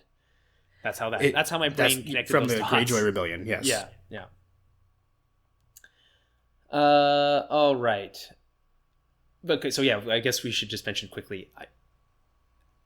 Was the fact that Thoros a drunk a plot point at any other time in the series, or is this just a new thing that they brought up in the last two episodes? No. Again, this is it's a lot of book knowledge involved here. So when Thoros as a character was introduced, I believe in season 2 of the show, maybe even season 3, I don't remember exactly. It was whenever the Hound met the Brotherhood, or whenever we first met the Brotherhood, and the whole idea was hanging on that. Yeah. Thoros had sort of turned over a new leaf. He was a drunk back then, but he had found his god, and that's why he was able to work this magic with Beric, and he had this sort of renewed faith thing going on. So now he's back on the wagon, right? Or off the wagon. How does that saying work? You fell off the wagon. Yeah, he's off the wagon now. You're on the wagon when you're sober. Yeah, it makes sense. So yeah, that's part of his backstory. They kind of briefly mentioned it in previous seasons, but understandable that you would have forgotten that because he's a fairly minor character. But that's also one of the reasons that Robert kept him around, because he was a good drinking buddy. Oh, okay, fair enough. Thoros is not from Westeros, right? He's from Myr. He's one of the free cities. He's from Essos, and he was sort of this like hanger on at court, and one of those weird characters. There's a bunch of them in the books, not as many in the show, that are just kind of around. And Robert liked them because they were good drinking buddies. Okay, fair enough. That is not show knowledge at all. Because it seems to me that they just brought up this idea that he's a drunk. It seemed to come out of nowhere, and it's like this like major defining like trait all of a sudden, and it just happens to be brought up right before he dies. It's just such a weird thing to like kind of reduce the character a bit before you're going to kill him. You're going to kill him anyway. At least give him his dignity, right? If it wasn't even a big part of the show before. Well, I would argue that he kept his dignity. He drinks a lot, but he still has his dignity. He was still a capable fighter and all that. Yeah, that's true. But it is, if you were to go back, it would be like mentioned offhand within the second or third season. Okay. Very brief. And then my favorite scene of the week, Jorah and Jon, and I'm saving this one for last because this is the scene that we talked about a couple weeks ago that we were excited to see, right? Like, oh, can't wait till Jorah, brings up the whole sword thing, right? Mm-hmm. And then last week we kind of resigned to believing that we would never get that scene. And I've never been happier to be wrong because I really, really liked it. Again, it's another treat given to us by long-form storytelling. This wouldn't be here unless we had all these years of past knowledge to fill in all the gaps and to enrich the conversation. There's just so much history there. Some is on screen, some of the stuff that we've seen ourselves. Some is merely referenced, from stuff from before season 1, right? But either way, it's all great. Jon offers Jorah his family sword back, Longclaw. And Jon mentions that Jorah's father changed the pommel from a bear to a wolf, which we knew, before giving him the sword. And Jorah, being the honorable man that he is, he refuses to accept the sword, says he brought shame to his own family, and he gives it back to Jon, that, he gave it to you, you deserve it, kind of deal. He knew what he was doing when he left it. When he was running away from Ned, he purposefully left the sword because of that. So, which is something that they mentioned, that he showed that scene in the previously on, before the episode starts. And there's a scene where Lord Commander Mormont gives Jon the sword. He's like, one of the few things my son did before he flew, or, he fled Westeros was leave the sword behind, right? So they mentioned that. It's actually been on the show before. Mm-hmm. And they even mentioned Ned. He's like, it was your dad who wanted to have me beheaded or whatever. He's like, and they both like, I'm glad they didn't catch you. He's like, well, me too. It's all pretty heartwarming until you remember that Jon mentions the mutineers. And if you remember correctly, Jorah's dad dies for pretty brutal death, right? At Craster's Keep in that brutal mutiny, like way back in like season 3 or something like that. Either way, though, that aside, it's all pretty heartwarming stuff. I really liked it. You're just not going to get a scene like that in other shows, and it's so special. And also because we kind of predicted it coming, and then we're disappointed and then surprised that it happened after. Any thoughts on this scene? No, yeah, I mean, it's great. You're right. It's been built up for however long. And it is something you kind of have to have been paying attention the entire series. As much as they can show you, they can, put it in front of your face in the previously on. You need to have watched those episodes. You need to have seen what happened at Craster's Keep in order to really appreciate this for what it is. But it's great that these characters have, and having read the books and watched the show, like I never really thought that these characters would meet. I always assumed something would happen. I didn't think Jorah would last this long, frankly. But I don't think even he thought he was going to last this long. So it's crazy that this is happening, and it's great to watch.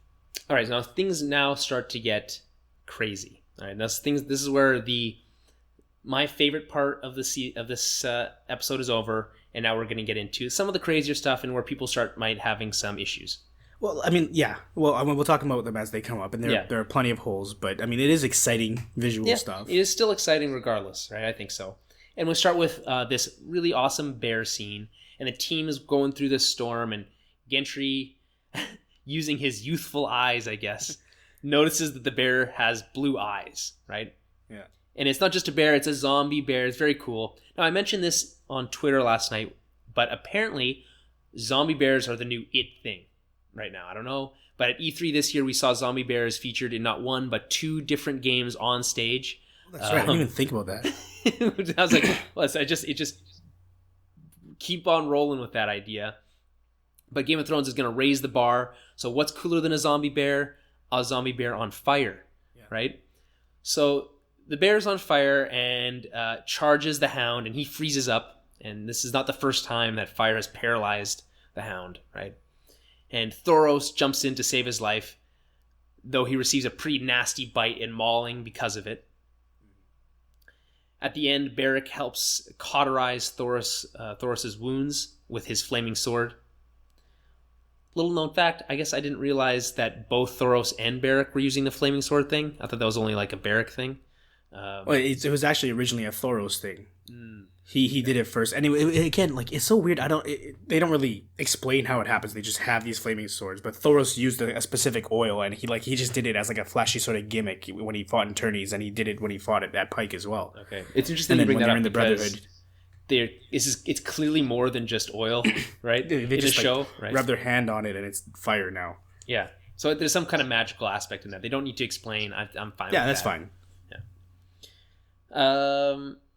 I thought you were going to be more upset, to be honest, about them being more like fast and loose with this whole flaming sword thing, but all right. I assume they have some sort of like flint on their little palms, and then the sword is pre-oiled, so they can just like, okay. You know? Or they just have lightsabers, essentially. That's fine. Or that. Right? That's basically what they are at that point. Well, again, the whole point of the flaming sword is that it's supposed to mimic Lightbringer, the sword of prophecy of Azor Ahai, right? So that's what they're trying to do, but it's a gimmick. The point is that it's not the real deal, that there isn't magic there, that it is a gimmick, and that's why it's less effective. Okay, interesting. So that it kind of undercuts that whole idea by having it the way it is in the show. Yeah. I see. Yeah. Okay. Not that they ever brought up that whole like it's Lightbringer kind of thing on the show, but they didn't with between Thoros, but Stannis did. Melisandre would always call Stannis' sword Lightbringer, and then she proclaimed that he was Azor Ahai because of his, well, not just because of his sword, but that was what his sword was meant to be. But at the end of the day, she knew it was just a sword that's on fire, not a sword made of fire or anything like that. Okay, all right. So I liked this scene with the bear. I know some people are complaining about the CG. I thought it looked fine. It looked pretty cool to me. It's kind of like a shark attack. You know, the way it's kind of it's shot.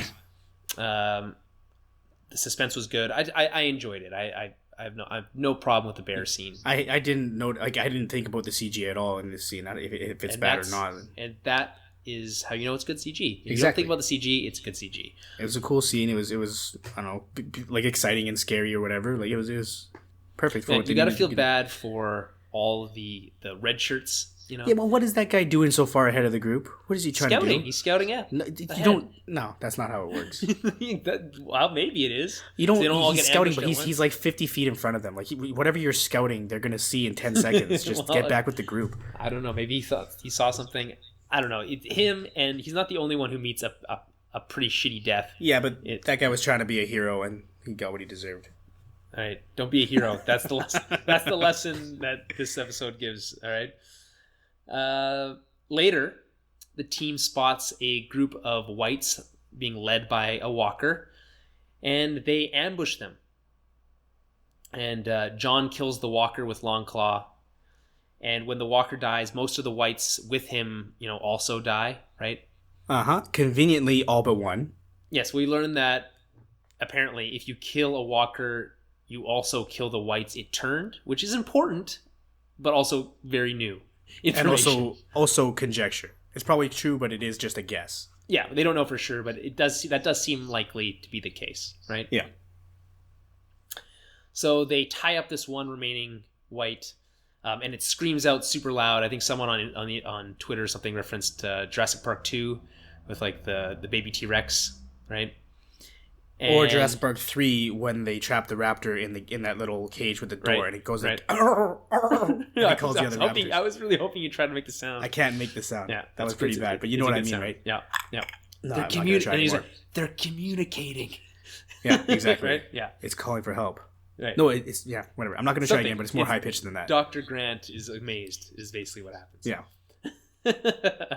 Anyway, they tie up this white. It screams out for help, and immediately they know what's going to happen, right? So they kick it into high gear, and John's like looks to Gendry, and he's like, "You got to go back to the wall. Send a raven to Dany. We need help." All right. Now I think to myself at this point, oh, that's why Gendry came along. And then I also think, wait, how is this going to work exactly?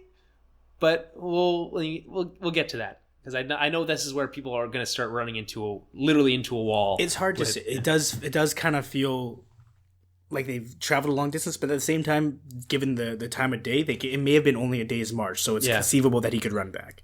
I have this all plotted out here. We'll get to my defense of the logistics in just a second. Let's just catch up to... Right. Wait, Gendry, first though, when he says that to Gendry, the first thing I thought of was Resident Evil when he says to Jill, "You, the master of unlocking," because it's not like running fast was Gendry's superpower before this. I thought the same thing too. It's like, wait a minute, was it ever established that Gendry was the fastest of them? But he's a good rower. He could probably row through the north, but he can't run. Man, I don't know. It's just hilarious tweet I saw last night. He's like, man. Here's Gendry working on his upper body when he shouldn't have been skipping those leg days. Yeah, right. To be fair, if you use a rowing machine, that is still kind of a leg workout. So technically, but that rowing that he was doing doesn't quite qualify. Whatever. So they send off Gendry. He's going to run back. He doesn't get to take his hammer with him, and the rest of the crew. They throw the white on their shoulder and they run over to this through this passageway, this cliff passageway thing, and they run onto this lake and the ice starts to crack and they're like, screw it, we don't have time, and they just book it to this rock outcropping in the middle of the lake. And then as the army chases them, the ice breaks and this big ring of ice or water surrounds the rocks, and they're safe for now, right? All right. Here is where I'm going to step in to defend the episode as best I can. All right, I'm not going to pretend that it's not a little bit questionable. All right, that you don't have the right to be like, what the fuck? This doesn't make any sense. Like, why would it make a perfect circle around the rock? Well, I mean, let's not worry about that. That's not what I'm talking about. I can suspend my disbelief on that one. If it starts to break, the ice in one place creates a circle. Whatever. Yes. It isn't that big a deal, but it is a cosmetic thing. But it still takes you out of it. Sure. Okay. So that happens. If you can buy that the ice broke and you're if they're safe enough on that rock outcrop, then I can go on from there. I can defend the episode a little bit. All right. Okay. So what do we know? We know that they've been walking for, like you mentioned this, Dan. They've been walking for what seems like less than a full day, presumably. Well, because it cuts back and forth, it's hard to tell how much time has passed, but it is mostly daytime, and I think it's sort of like evening when they get to the rock, so it could have been all within one day. Yeah. So it's conceivable that Gendry could make it back. So if they're walking the whole way, if he ran back that whole distance, right, it's conceivable that he could make it back pretty quick, right? Sure. So what else do we know? Regardless of this blizzard that seems to turn off and on at will, right, it actually can't be that cold, right? And especially during the day when it's not blizzarding. And how do we know this? Well, in the scene leading up to the ambush with the walker, we see running water, like a stream of running water, and it's unfrozen, obviously, and it's pretty shallow, only a couple inches deep. It's not. So if it was cold at all in any way, that would be frozen. The shallow water would freeze first. Yeah, sure, absolutely. So that's my first hint. All right. Also, when they walk out onto the ice starts to crack. It's not very thick, right? Uh-huh. So presuming that even though it is frozen, it can't be that cold because it's not that thick of ice. It makes some sense, right? Uh-huh. And I think it's funny that this even comes up because we mentioned it last week. None of them are wearing ear protection, right? So if it was any colder, their ears would fall off. I'm willing to let that one slide, but I'm guessing, based on everything we've seen, and this is just me guessing, I estimate the temperature to be around -5 degrees Celsius. That's ludicrous. There's running water and the ice isn't very thick. You can still All get right. All snow right. at -5. I could maybe look at between -5 and -10 degrees. All right. No, I mean, and No you're right colder than because that. of the water thing. But this is supposed to be winter, mind you. This isn't. Sure. spring anymore. I'm going off of what the show has given me here, Dan. All right. Yeah. So maybe if I'm saying -5. That's my guess. And for those Americans listening out there who don't use the far superior Celsius, that's 23 degrees Fahrenheit. Okay. So once the ice breaks on that lake, and at that temperature, even overnight, it would take at least minimum 24 hours for it to refreeze enough to walk on. At least. All right. Okay. So I'm giving minimum time 24 hours here. Sure. So if you can buy the heat that Gendry can get back to the wall fast enough, and that the Raven can reach Dragonstone, and she can fly back within 24 hours. This is all within flight. No one's hopping on a horse to make it, right? Then I think you can buy some degree that she's right on the edge of that time limit when she arrives anyway, right? So plausible. That's all I'm saying. Plausible. I'm willing to believe that it was just the one day, even though they were walking for a while, and generally when it cuts back and forth, it's meant to indicate time. So I would assume that's more than a couple of days. That's also pretty damn close to the wall because you don't get far within a day's march, right? Mm-hmm. Whatever. Let's accept that. The freezing thing, it gets cold overnight. It might freeze a bit quicker, but whatever. You're right. The reason I'm upset about, or not upset about, the reason it bugs me is that the White Walkers and the Night King specifically are meant to have this power over the cold. You know, wherever they go, they bring the cold with them. The temperature drops significantly. Things freeze over automatically. They get like the sixth sense, like you can see your breath move. Yeah. So a little bit of standing water shouldn't be an obstacle for them. You know. and the thing is though, people brought this up, right? I think it's kind of and obviously we'll talk about it more later, but like people are like, first of all, where did the Night King get these giant chains from? Right? Yeah, whatever. It's dumb, but like I don't even care. I don't care about that either. I don't care about that either. But then the question is like, wait a minute, how did they even attach these giant chains if they couldn't enter this water to begin with? This previous episode, they set up a rule that their whites couldn't, quote unquote survive, I guess, in the water. When did they set that up? Well, the water prevented them from getting to this group, right? So because they would sink, not because they would die, like not because they were allergic to water. So they would sink. So if you have these chains, forget about where you got the chains from. Whatever, it's ice magic. I don't care. Like it is dumb. You're right to point it out, but that's such a minor thing. Everyone did. Whatever. I don't know why everyone's like, wait a minute. Everyone jumped on that. Where did these giant chains come from? Right, but north of the wall there is no iron forging. Most of the weapons are made out of stone or bone, and the Thens use bronze. None of which could be used to make chains. It is dumb that those chains are there, but it serves a purpose. I don't think in the books the dragon's gonna sink into a lake and it's not gonna be an issue. If they have these chains, assume they have these chains. Yeah. Sure, a couple whites can dive down with them, hook them up to the dragon, and then they just are there for the rest of their little white lives. Right. Okay, I guess I could buy that. But where do you really come down on this whole time issue? I know that we've been trying to not avoid it, but when the show uses it as a plot point, you have to touch on it, right? Yes. So where do you come down? Is it even? I gave my defense of how I think it could work.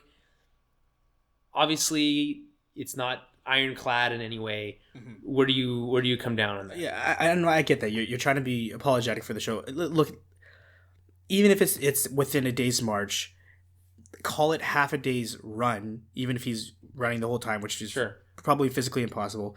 The Ravens don't fly within 6 hours between Eastwatch and Dragonstone. That's just not how it's ever worked in the show. I'm talking about in show logic, not the book logic, right? Not even real world logic or physics. It's never been that way before. You're right that they've used these ravens as sort of like a transition between scenes. So someone will send a raven in one scene, and the next scene it'll be where it needs to be. But the impression is that weeks have passed in between, right? I mean, it's. I guess the only defense I have is that it's never made clear is how much time has passed between those scenes, so you can't be I sure. feel like if we were to go back and rewatch, I'm sure in the earlier seasons they would have made that bit more clear. But whatever, that's not the point. Like I don't have a time frame for it. I know it would have taken longer for the Raven to get there and for Danny to get up there. I get that dragons fly fast, Ravens travel faster than people walking. Sure, it honestly they're using it like a text message now. It is too much. The thing is, and all it would have taken, in my mind, is a quick cutaway when Gendry leaves the group to indicate a sense of time. What you should cut back to Winterfell at that point to do some more Arya Sansa stuff, whatever you had left to do, because it's all one scene where Gendry leaves and the group was one way. So it's like that's the same timeline, right? That's why it's so jarring to people. Is that Gendry leaves, they're stuck on the island, and then everything else happens. Yeah. How is that possible, right? Well, we do know that they stay, like, they must have been there overnight anyway, because that's when Thoros dies, right? Yeah. He wakes up, he's frozen to death, or, succumb to his wounds. It's unclear. Combination of both, yeah. But I guess, before we get to that, Dany receives the distress call. She jumps into action, right? Tyrion advises her not to go along, not go. They knew the risks, that kind of thing. And this is like what I'm getting at. Tyrion basically strikes out. He's like 0 for 3 in advice this week. Not a great track record. Dany has this cool line like, "You advised me not to do anything last time. I listened. I'm not doing it this time." Right. So she gets on her with her nice white coat, and she flies off with all 3 dragons with her. Right. Finally, all 3. Yeah. Very cool. Like that. Even the shot of her leaving with all 3 and like Tyrion walking over to the cliff as they jump over. Pretty cool. I would say that this was like, I already said my other favorite scene, but this was pretty close. Like, it was just epic the way the music, ramps up as she's taking off with all 3 dragons. It's awesome. Meanwhile, the team is waiting. Like I said, Thoros succumbs to his wounds, burns to death. Now, last week I had predicted that it was going to be Tormund who died. And I was almost right. He almost dies in this episode. It was pretty close, and I honestly believed he would. They did a good job with it. In retrospect, I think Thoros kind of makes more sense as the one who's the most likely to die. I honestly thought it would be more than one of them. That I'm surprised that this many survived. Well, we're lucky they had all those red shirts with them because they died so brutally. Even then, they had like 4 or 5. Like they just fought off. Here's a question. This is one of the ones that bugs me. Okay, is it one of those nitpicky ones that bugs you, or is this like a serious? I don't know. It could be considered that way. You let me know. Okay. In the episode, I noticed specifically Jorah has weapons made out of dragon glass, right? Yeah. So does Tormund, by the way. And I looked at that axe that Tormund is using looks like it could have been, right? But they don't they don't make a point of referencing any of the other characters having these weapons. They should not be able to do any damage to the whites, other than Thoros and Beric with their flaming swords. Dan, it's just they came from Dragonstone. These are men. They were we saw but they're them clearly using steel weapons. The rest of them, and were they? I don't think that was. I don't know. I didn't see. I wasn't looking for that. Because when they're fighting the bear, it's Jorah stabbing him with that dagger that puts the bear down. Nothing else. Everybody else is hitting it. Nothing's happening. Even Tormund hits it with his axe, and nothing happens. Jorah stabs it with a dragon glass, and it goes down. Right. Well, I think I'm pretty sure if you pause it at some point, Tormund's axe is Dragonstone. I was like, it could be because it has a really weird shape. That's it. But I don't know. It's just. It is a nitpicky thing. Those daggers are pretty cool, though. But here's the thing: like that is a pretty quick little scene to explain that. Like, yeah, we are mining the dragon glass. Here are your weapons, sort of thing. Like, they could have done that and they didn't, and that's why it's confusing. I'm willing to believe that they have dragon glass. It's realistic that they would. It just it wasn't mentioned. Yeah, that's fair. Also, here's the thing: even if they were dragon glass, right? There's a lot of those whites there, right? There's a lot of zombies. Even if they were effective. Which I believe, like, it's hard. I don't really fall down. I don't really have a position on that. But even if it was dragon glass, you presume they would have got overwhelmed anyway, So before any of that all happens, Jorah is talking with Jon, and they suggest that they take out the Night King. He's like, well, if he's the one that converted them all, if we make a play to get to him, if all else fails, we can maybe get to him and take him out, and then end this, right here, right now. Right? I think it's Beric that says that, but yeah. Is it? I'm pretty sure it's Beric. I thought it was Jorah. I'll have to double check that. Not a big deal. We know someone told him. And at the same time, the Hound is playing Westerosi I guess lawn bowling, curling, throwing or maybe rocks. Coob. I played this game called Coob this past weekend. It's like a Viking game. It's very similar. It's a lot of fun. Look it up. Coob. Super Coob, Dan. Spelled Kubb. Coob. Anyway, so it's not really the smartest move, right? This one heavy rock lands on the ice right in front of them, and it doesn't break the ice. So all these whites start to move in slowly, which is good. You get the like nice one-on-one type battles, right? I thought that was pretty smart. That because again, it's not like the whites are really thinking for themselves as much as they're being commanded, right? You have to believe that they're not purely mindless, but they aren't. They wouldn't think to go one at a time so as not to break the ice, but they do in this case. But my sister made a good point. It's like the ice, especially ice that has just been broken, would be the most fragile ice. Yeah. And the most likely to break again, especially when they start swarming. Mm-hmm. But anyways. Which only, Dan, feeds into my theory that a long time passed between when that ice broke and when they start walking on it again. So what happens next? The whole battle starts off. A couple cool shots that stood out to me was the Hound using Gendry's hammer, but it not doing anything, right? Really. But either way, it still looked pretty cool. He smashes open the ice with it. Oh, getting arrested apparently. What else stands out to me? Tormund also almost dies, like we mentioned before. I'm glad he doesn't. To be fair, I do really like his character, so I'm glad I made that prediction not hoping he would die, just thinking that he was the most likely in my mind. He's also the only wildling left, so they kind of need him as a proxy right now. Yeah, they don't have any other characters in that camp. And then, like I've been mentioning all through the episode, these red shirts are just getting brutalized. None worse than the guy who falls off the rock into that like swarm just of gets them. Ripped apart. Yeah. Oh man, that's the worst. And it's at that moment that like we get this amazing shot of Jon like ducking down and Dany swooping in with her dragons, like blowing fire. Very cool, right? And I don't know what else to tell you. There's lots of fighting. Dany lands with Drogon. People start loading on. You see Viserion and Jon has a chance to get on the dragon's back, but chooses to cover their retreat instead. Yeah, is that what he's doing? I was confused. Like, what is the purpose of what he's doing right now? Like, I wasn't really clear as why he didn't get on. It was again one of those like sort of dumb decisions that kind of frustrate you about these heroic characters. But at first it makes sense. You know, those whites were too close. They would have either damaged the dragon or hurt somebody else. Jon starts taking them out while everyone else loads up. Yeah. But there were for sure at least a couple moments where he could have been like, "That's enough. Now I can get on." Yeah. But he just kept moving away from the dragon in safety and moving towards the enemy, which is dumb. And then while that's happening, you see this ice spear javelin handed to the Night King in a very cool scene. You don't ever just get your own javelin. Someone hands one to you. It makes it even that much cooler, right? And then in the most like brutal method ever, just tosses this javelin. It just goes so fast right through this like the stomach, chest area of Viserion.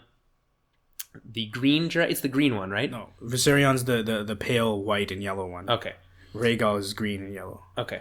And it looks, first of all, the CG here is amazing. So he's pale white and red, I think. Anyway, it's not important. Anyway, so the CG here, unreal, right? Mm-hmm. This like ball of flame coming up, and then all this blood just spilling out, right? Yeah. Now I've had people question like, wait, why did that massive iron dagger thing do nothing to Drogon a couple weeks ago, but this javelin, ripped this thing to shreds, right? The answer here, magic. Obviously. Of course, magic. Always right? magic. If you can't explain it, magic. I think, but for real though, I think that does a pretty good job of explaining that, right? In my mind. Well, it's true. And like, I remember we were talking about this in the Slack group recently. Somebody in the Slack group also predicted, I think it was Ben Turner, predicted that the dragon would die and become a white.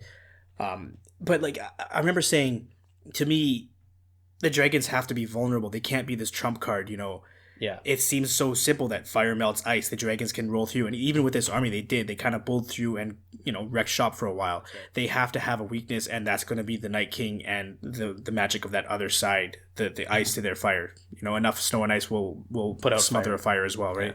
Yeah. I mean, they do a pretty good job of showing him like walk through that fire again right before he throws the javelin, right? Yeah.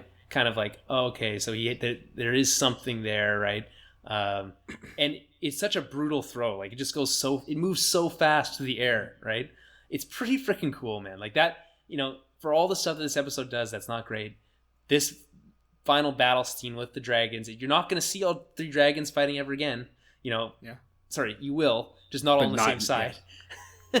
And right? It was this is another example of like edge of your seat sort of Game of Thrones, building the tension, and like it's one of those holy shit moments for sure. The only thing is that so many people have issues with the logistics of this whole thing that it distracts from the spectacle a little bit. Yes, I think. So what else happens? So Jon, he sees that second spear like be grabbed by the Night King. He's like, "Go, get out of here, right?" And then gets tackled into the water by a couple of whites, right? And they take off, just narrowly missing another shot from the Night King, and fly off. The army starts to kind of wander off, right? And then we see Jon like emerge from the water as we knew he would, because obviously, right? Mm-hmm. Yeah. Like I just don't have any other way of explaining it, but it's like there's just no way he was dying like that. Jon and Jaime are immune to drowning. Yeah, that's right. And so he emerges from the water, freezing cold, and I'm thinking like, wait, where's the rest of this army? How is no one noticing? Well, they did notice, so it looks like he's going to get overwhelmed, right? And then who comes from out of nowhere? Benjen on horseback, wielding a flaming morning star mace thing. And Jon jumps on the horse. So Benjen basically throws him on the horse. Now, I think this is funny because he's never seen Uncle. Like, this is the first time he's seen Benjen. It's such a quick, he's like, "Uncle Benjen, get on the horse," and then gone. Right? Wait, like how? Why? And then he's gone. Right? And the thing is, there's not much of the logistic stuff that bothered me as much as maybe I'm just allowing it to not bother me. But the part where he's like, "Benjen, come with me. There's no time." Yeah. Why is there no time? Because reasons. Just jump on the horse too and get out of there. Yeah, it's like a Titanic. I think one of my sisters said this too. It's like a Titanic moment. There's room for both on this board. You don't have to die in the water. Yeah. If I'm trying to explain that away, if with 2 of them on the horse would be slower. Maybe they wouldn't get away. Maybe the horse wouldn't last all the way to the wall. Yeah, blah blah blah. Jon's freezing. He's soaked in water. He's gonna die soon. He needs to get there as quick as possible. That's true. Can explain all that away. I cannot for the life of me explain how Benjen just shows up at the nick of time all the time, and how they drop this storyline, this character, this big mystery from season 1, and no answers whatsoever. It's just he just shows up to die. I had originally put in the show notes here, it was going to be a lesson in Deus Ex Machinas, right? But then I thought about it. I'm like, is Benjen showing up technically a Deus Ex Machina? I think it is and it isn't, because at the same time, Benjen being north of the wall is already established. Yes. Right? But at the same time, him showing up out of nowhere in this episode is not established. So just convenient. Where do you fall down on it? Is or is it not one? A Deus Ex Machina? In terms of Jon's story, yes, it is 100%. It doesn't matter that he could be there, and yes, he could be drawn to the fighting. Maybe he even has some sort of magical sixth sense to this kind of stuff. Again, we don't know because we aren't told any of that story. He just shows up to die. But he shows up right at the last minute. Just his only purpose is to give Jon a way out. Right? Okay. So it's convenient storytelling. It's they had to separate Jon and Dany. They had to have that whole dynamic. And there's no other way. Jon couldn't sneak off because the army's still there, because they have to get the dragon. The army couldn't move, blah, blah, blah. This is just a character that they're not going to pursue his storyline any further, so they're just going to say, well, Benj is there. Done. Easy enough. Okay. It feels lazy to me, and I don't mean to be too hypercritical, but it does. This kind of thing feels lazy to me. So we talked about Deus Ex Machinas before, and if we're going to go with the thought that Benjen showing up here is one, then I guess a good way to explain what exactly a Deus Ex Machina is to use in contrast what happened with Dany here. Dany arriving to save Jon and the group is not a Deus Ex Machina because it's established in this episode that she will arrive. And also probably the most predictable part of the episode. As soon as Jon and them were on that rock, you knew Dany and the dragons were coming. Also because he said, go send a letter to. No, even before that, like or whatever. Like you knew that was going to happen. They were going to be saved. You weren't worried for those characters on the wreck. Maybe a couple of them. Maybe Beric might have died, or the Hound potentially. But I kind of at the time, after watching last week's episode and recording our podcast, I went and I watched the next time on Game of Thrones. That's little like 30 seconds, maybe less, right? And there's this scene of Jon running, like of them running away, over the lake. And the only thing I was like, how do they survive this, right? And in my mind, I was like, there's the only way is a dragon shows up. I'm like, that's the only way. And I kind of like thought like, yeah, it's gonna look pretty cool. I don't think I even imagined how cool it was actually going to look, even in like with all my imagination running wild. Even though I had a pretty good idea that was going to happen, like going into this episode, I'm like, I'm pretty sure a dragon's going to show up in the north in this episode, but I didn't know how it was going to happen. And I'm not angry at it. I'm going to put it that way. I'm not mad at it. It was definitely satisfying to watch. Right. It was cool. There's a but, and that's the problem, right? Well, and I don't even doubt that Dany could get there quickly with her drag. It's the fact that they got the message off and it got to her, and that all happened within the span of less than a day. I think that seems minimum a day. I think it's minimum a day, but again, splitting hairs. It's not worth it. So Jon rides off, and we cut to a scene of Dany standing on the wall, waiting. Now, here's a question for you. First blush. What is she waiting for? Yeah, I mean, in the room that I was watching, people were like, do you think she's waiting for her dragon for Jon? And I think because they're trying to play up the relationship so much, I think it was for sure Jon. See, I first thought the dragon. That's where my head went first, because we have that relationship established for years and years already. Yes. But even if it is for Jon, I don't think that based on what she saw, it makes sense in either way that you'd be standing waiting for them to return. I mean, they both went under. They both had injuries. Yeah. So I mean, it's a nice thought. I like that. Like there must be like one guy whose job, no matter he goes from, he was at Castle Black, now he's at Eastwatch. The one guy who said, "Open the gate." The open the gate guy, because he has the exact same voice, right? It's the same guy. Oh. I'm pretty sure it's the same guy. Open the gate. I want to be that guy in. If I was gonna have to be a part of the Night's Watch, I just want to be the open the gate guy. That's not. I mean, I have to be watching the gate all the time. Big deal. I have to do that anyway, right? So not a lot of responsibility. as long as you don't fall asleep, right? Yeah, sure. I don't know. I think I really like when they use the horn, like the Night's Watch. People forget the whole like. No, one for a rider, two for wildlings. One blast for rangers returning, 2 for wildlings, 3 for others. Right. So that was a nice way to do it. It wasn't just like someone spotted him and said, "Look over there." They just blew the horn. It's a slightly more subtle, and I like that. Yes, no, that's the sound of a horn. Right, yeah, that's right. You're right. Open the gate. See, I could just do the sound effects. I just could be the sound effects guy. Rider approaching, or whatever they say. Ranger. I don't think they say ranger. I think they say rider. One blast is for rangers approaching. Yeah, no, but I'm pretty sure in this episode they probably say rider. Maybe they say rider because it's singular. But. Yeah. Okay. So Dany is like about to. It's the cliche like turn around just in time for that to happen, right? I'm fine with that. It's kind of nice. I'm okay. I can buy it. This is still TV, guys. I'm okay with that. Then we cut to the group kind of leaving, I guess, right? We see, was it? I guess is it the Hound just saying goodbye? Like, we'll see again. We'll meet again, Clegane. He's like, oh, I hope not, or whatever, right? Yeah, it seems like Beric Dondarrion is staying at the wall. Yeah, and the Hound's not, obviously. Yeah, he's going. Here's with the question. Them? What's that? Is he going with Jon on the boat? I don't know. It's not like they're going on the same boat. They're probably going with each other for a bit. Clegane Bowl is back on, guys. Oh, it's happening. I can't wait for that. Yeah, it is. But if this mission is so important, getting the white back, like, even if it's not, why did they not just fly back to? They clearly flew from Dragonstone. Yeah. Why did they stop at the wall? Yeah, and I guess the boat just to drop off Beric Dondarrion. Well, the boat. I mean, like they at that point, I guess so. They hadn't left yet, right? And then plans change once Jon's back alive, right? They're like, oh, he is alive. We need he needs to warm up. He can't jump Sure, on the he dragon. couldn't last the dragon ride. So they need to put him on the boat, and Dany, being emotional, decides to join him. It's not like it doesn't seem like the dragons are hanging out with her, so they might have flown right back to Dragonstone, right?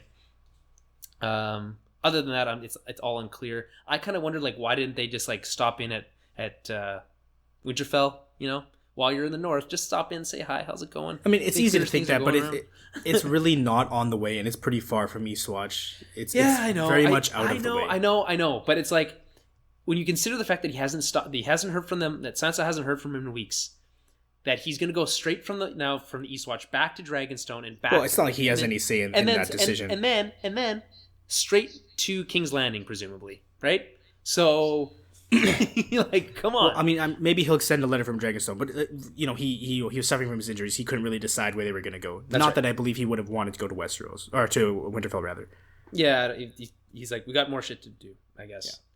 Yeah. So we're on the boat, and Jon is getting his like frozen clothes cut off of him, and this is where finally this whole like, why isn't Jon telling her about his stabbed heart thing?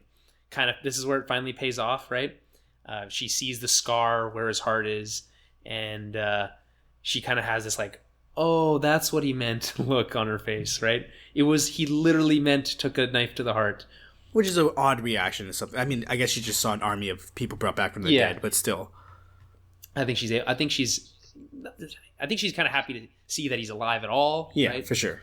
Then Jon wakes up, and Dany's, I guess, been sitting waiting for him to wake up.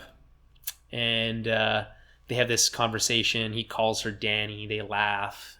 They're holding hands the whole time, right? And Jon says, I'm sorry. I wish we'd never have gone, right?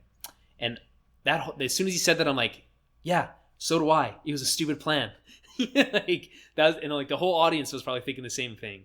But then Dany's like, no, it's good that I went. I saw it. You have to see it to believe it. All that kind of thing, right? And I promise to take on the Night King with you. You have my word, right? And then this is where Jon throws in the whole like, listen, calls her my queen, all this kind of stuff.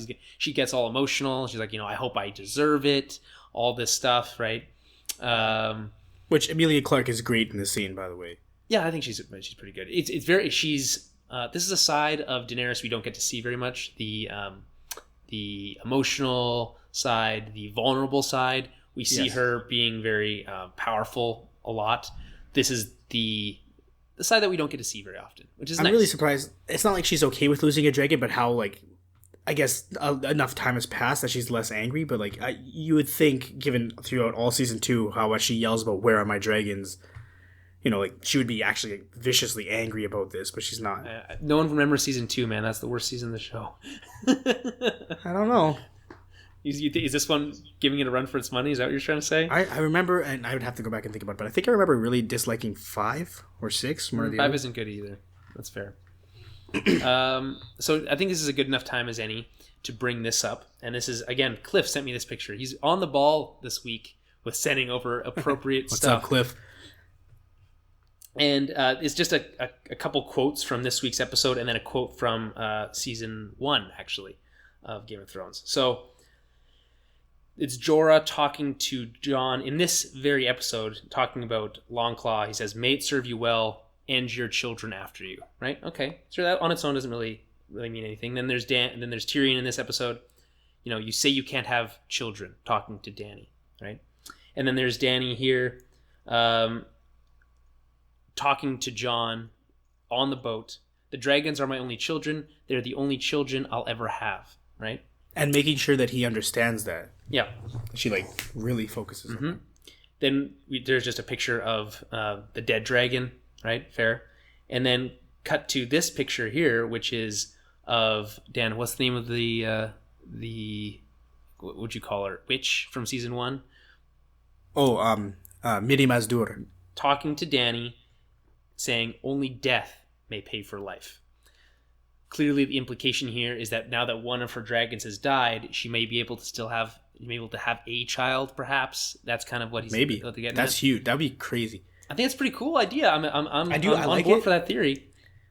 The whole death can pay for life thing, like in my mind, my interpretation of that is that there's a bit more ceremony involved. Like it's a bit of like there's blood magic. It's not just that because one died means you've earned but another. Aren't the dragons already a part of that blood magic? It's like kind of like just imagine that as a chain, right? So yeah, so maybe because one dragon died, part of that spell is undone because the spell that Miriam Mazdur placed on Daenerys was that she wouldn't have children, right? When she was delivering or she was trying to save, quote unquote, save Rhaego. Is it maybe possible that it has to have all of her dragons must die for she can have kids again? It's hard to say. And that at the end of this all, she has to sacrifice even Drogon, presuming that the other one probably dies before Drogon does. That she'll have to sacrifice Drogon to finally end it all, right? And at that point, that spell will be broken, then she'll be able to have kids again. You know what would be interesting about that is that kind of fulfills part of the Azor Ahai prophecy as well, in that she would have to sacrifice what she loves in order to save the world, right? Mm-hmm. So I kind of like that aspect of it. But again, that's kind of piecing different prophecies together, so it gets a little murky. But I definitely like the concept of her losing a dragon being a sacrifice, although it wasn't a willing sacrifice, so I don't know. But again, that might not necessarily be important. But I do like the idea, though, and that's what's most important. So finally, I guess, Dan, any final thoughts on this scene with Dany and Jon? What are the implications here? We already talked about the fact that Jon might technically be a traitor to the North. I don't really see it that way because it hasn't until he has to come back hat in hand or does something that like causes some damage to the Northern houses. Then it's not an issue yet. But when that happens, then we'll talk about that. But yeah, and again, these things can be solved by marriage. I think the main thing to take away from this scene is that how much they're really focusing in on Jon and Dany's impending relationship, right? The whole hand-holding. Is now a good time to, again, bring up the fact that they are technically related? It's like, it doesn't even matter. It doesn't even matter. No one cares, right? It's one of those things where people are like, yeah, but like, so? You know what might be interesting? Like, we're all saying that it doesn't matter, and they might even, marry, and it, that would appease the Northern Lords because they're not giving up any of their power or rights. Right. They're equals in that sense, right? Yeah. And then that could be a plot point in the last season. Is like, turns out they're married, and people might have an issue with that. I don't know. That seems a little like a bit of a stretch, but it would be sort of an ironic twist on that. We wanted this to be their happily ever after. It turns out Jon's a Targaryen, and that actually causes complications for them. I keep thinking that revelation is going to come to Jon in some private moment and not in some public moment, and that he'll just choose to maintain that as a secret. But it could be made public later. Right. By who? I don't know. Like, it's within... it would benefit Littlefinger or even Cersei if they're still around. But they would have to know. Mm-hmm. And they don't know yet. And we talked about the only other person who could possibly know, right, other than Bran, is Howland Reed, and they've, I think, chosen just to ignore that that's a possibility. But right? If Bran reveals this information to Sansa, there you have your through line, right? But he hasn't yet. I know, but he easily could, and then she tells Littlefinger, and things spiral from there. It's just a thought. It's a possibility. It's definitely honestly just came to me now, so whatever. And then, of course, the final scene, we already talked about it, right? Of Viserion being pulled up. It's a visually stunning scene. It looks really cool. The Night King walks over, very casual, places his hand on it, eyes open, this really cool blue dragon eye. It looks super badass. I can't wait to see this dragon flying around. Dragon on dragon combat, right? Yeah. How crazy. Probably at the wall, right? And, oh man, like this big, massive gouge through its side, but it's still flying around.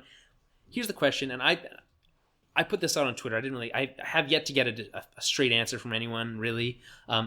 Does it still breathe fire, or does it breathe some kind of ice cold thing?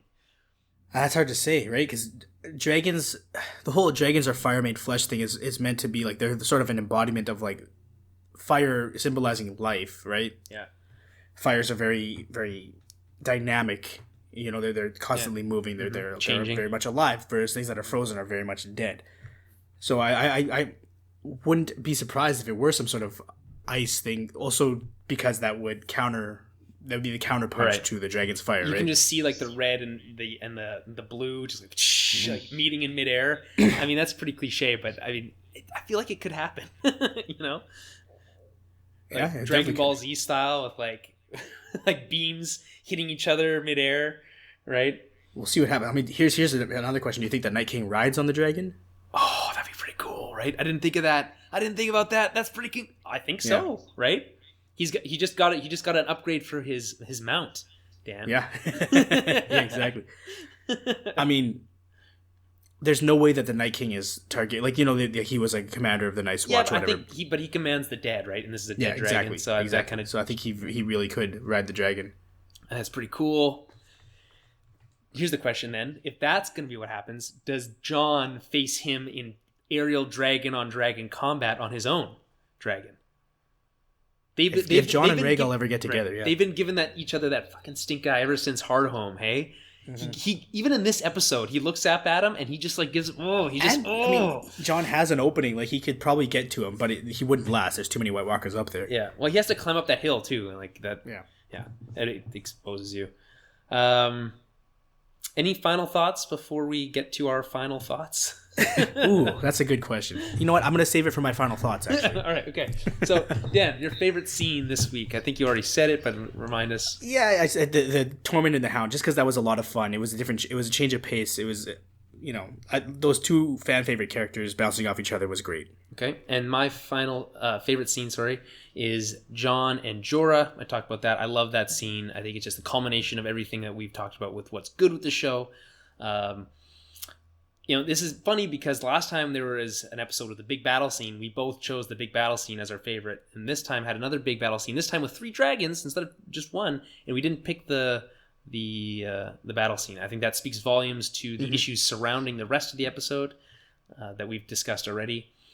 So my final thoughts are, this is a tale of two episodes, basically. 2 sides to the same episode.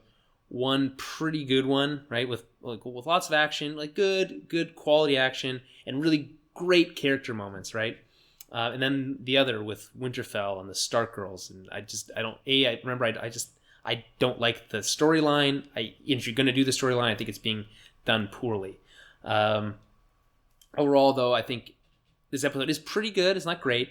I think it'll go down as being pretty memorable for the series, purely for the final moments, right? Yeah, just for the dragon death. Right. With the Sansa Arya stuff probably being forgotten and the good character work coming as a nice treat when you say, oh yeah, I remember this stuff when you rewatch it a couple years from now, right? That's kind of how I come down on it. What's your final thoughts?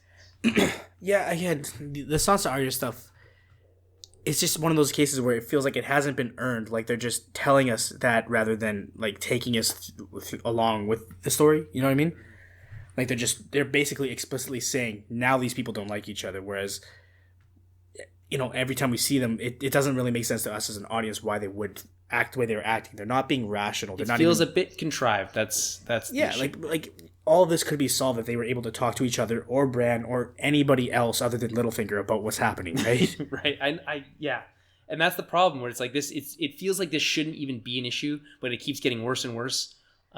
Because it seems so petty. It's like they're boiling it down to their differences as sisters, and it's just like, again, I'm of the camp that after all they've been through, they wouldn't think about each other that way. They would be happy to work together, and they wouldn't have these differences. At least not in this way. Like, it would need to be something larger than her finding this letter. She would give Sansa the benefit of the doubt.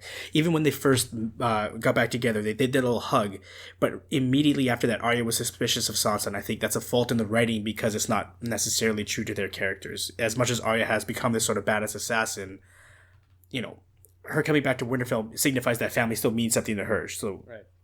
What do you think of the rest of the episode? The character work and the dragon stuff?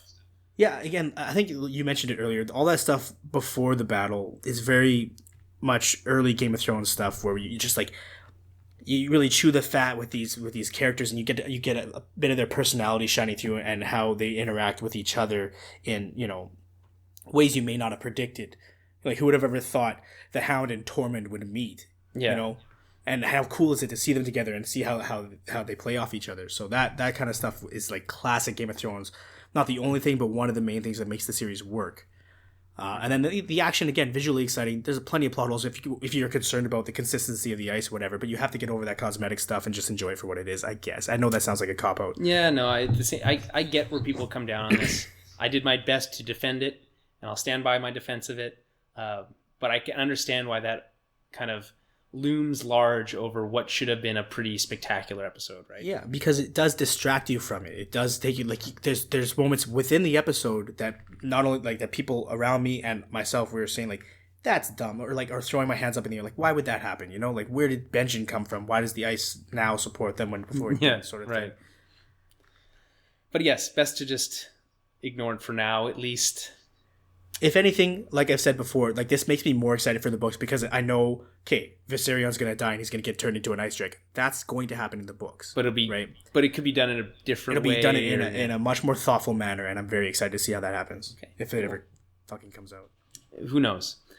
So I think we can wrap it up there. Remember, if you want to leave us a couple bucks, you can head over to our website, towerbabble.ca/donate. There's a PayPal button there now, if that helps, as well as Stripe. Or you can use our GoFundMe, gofundme.com/GOT season 7. That's the number 7. Also, make sure to head over to readpop.com. Check out their George R. R. Martin theme boxes. Use the promo code BabbleBox to get 10% off.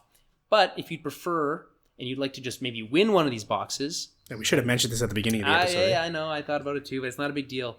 Because we already got so many awesome but yeah, entries. It's been a lot. It's been great. So if you want a chance to win one of them, we actually have a couple to give away, not just one. So your chances do improve. So if you want to go enter the contest to win, all you need to do is head over to iTunes or Stitcher or whatever podcast distribution platform that you use and leave us a review. And send a picture, a screen grab of that review, and send it to our Gmail account. So towerofbabblepodcast@gmail.com. And that is how you get entered into the contest. And then we will announce the winners on our bonus episode, which will be not next week because that's the finale, but the week after. Yeah. And we should say what we're doing is we're giving away one of the limited edition boxes, which is the one we've been talking about. And then we have 4 of the special editions to give away, which has much of the same stuff. So... Again, there'll be links so you can see what's in each specific box, but that's what we have to give away. So 5 giveaways. You have pretty good odds. iTunes, wherever you're going to do it, we prefer iTunes, but head over there, leave us a review, take a screen grab, send it to our Gmail, and that's how you entered to win. So follow us on Twitter @TowerBabblecast. Like us on Facebook, TowerBabblecast. Facebook.com/TowerBabblecast is the same handle, I guess. And then, like I said, send in anything, questions, and all that kind of stuff. Entries for the contest to towerofbabblepodcast@gmail.com. And we will see you next week for Season 7, Episode 7, the finale for Season 7. Can you believe it's already here? 81 minutes long, unknown title once again. This week's Game of Thrones theme is a synthwave cover called Game of Throw Neon by Anthony Nemmer. You can find his work on YouTube.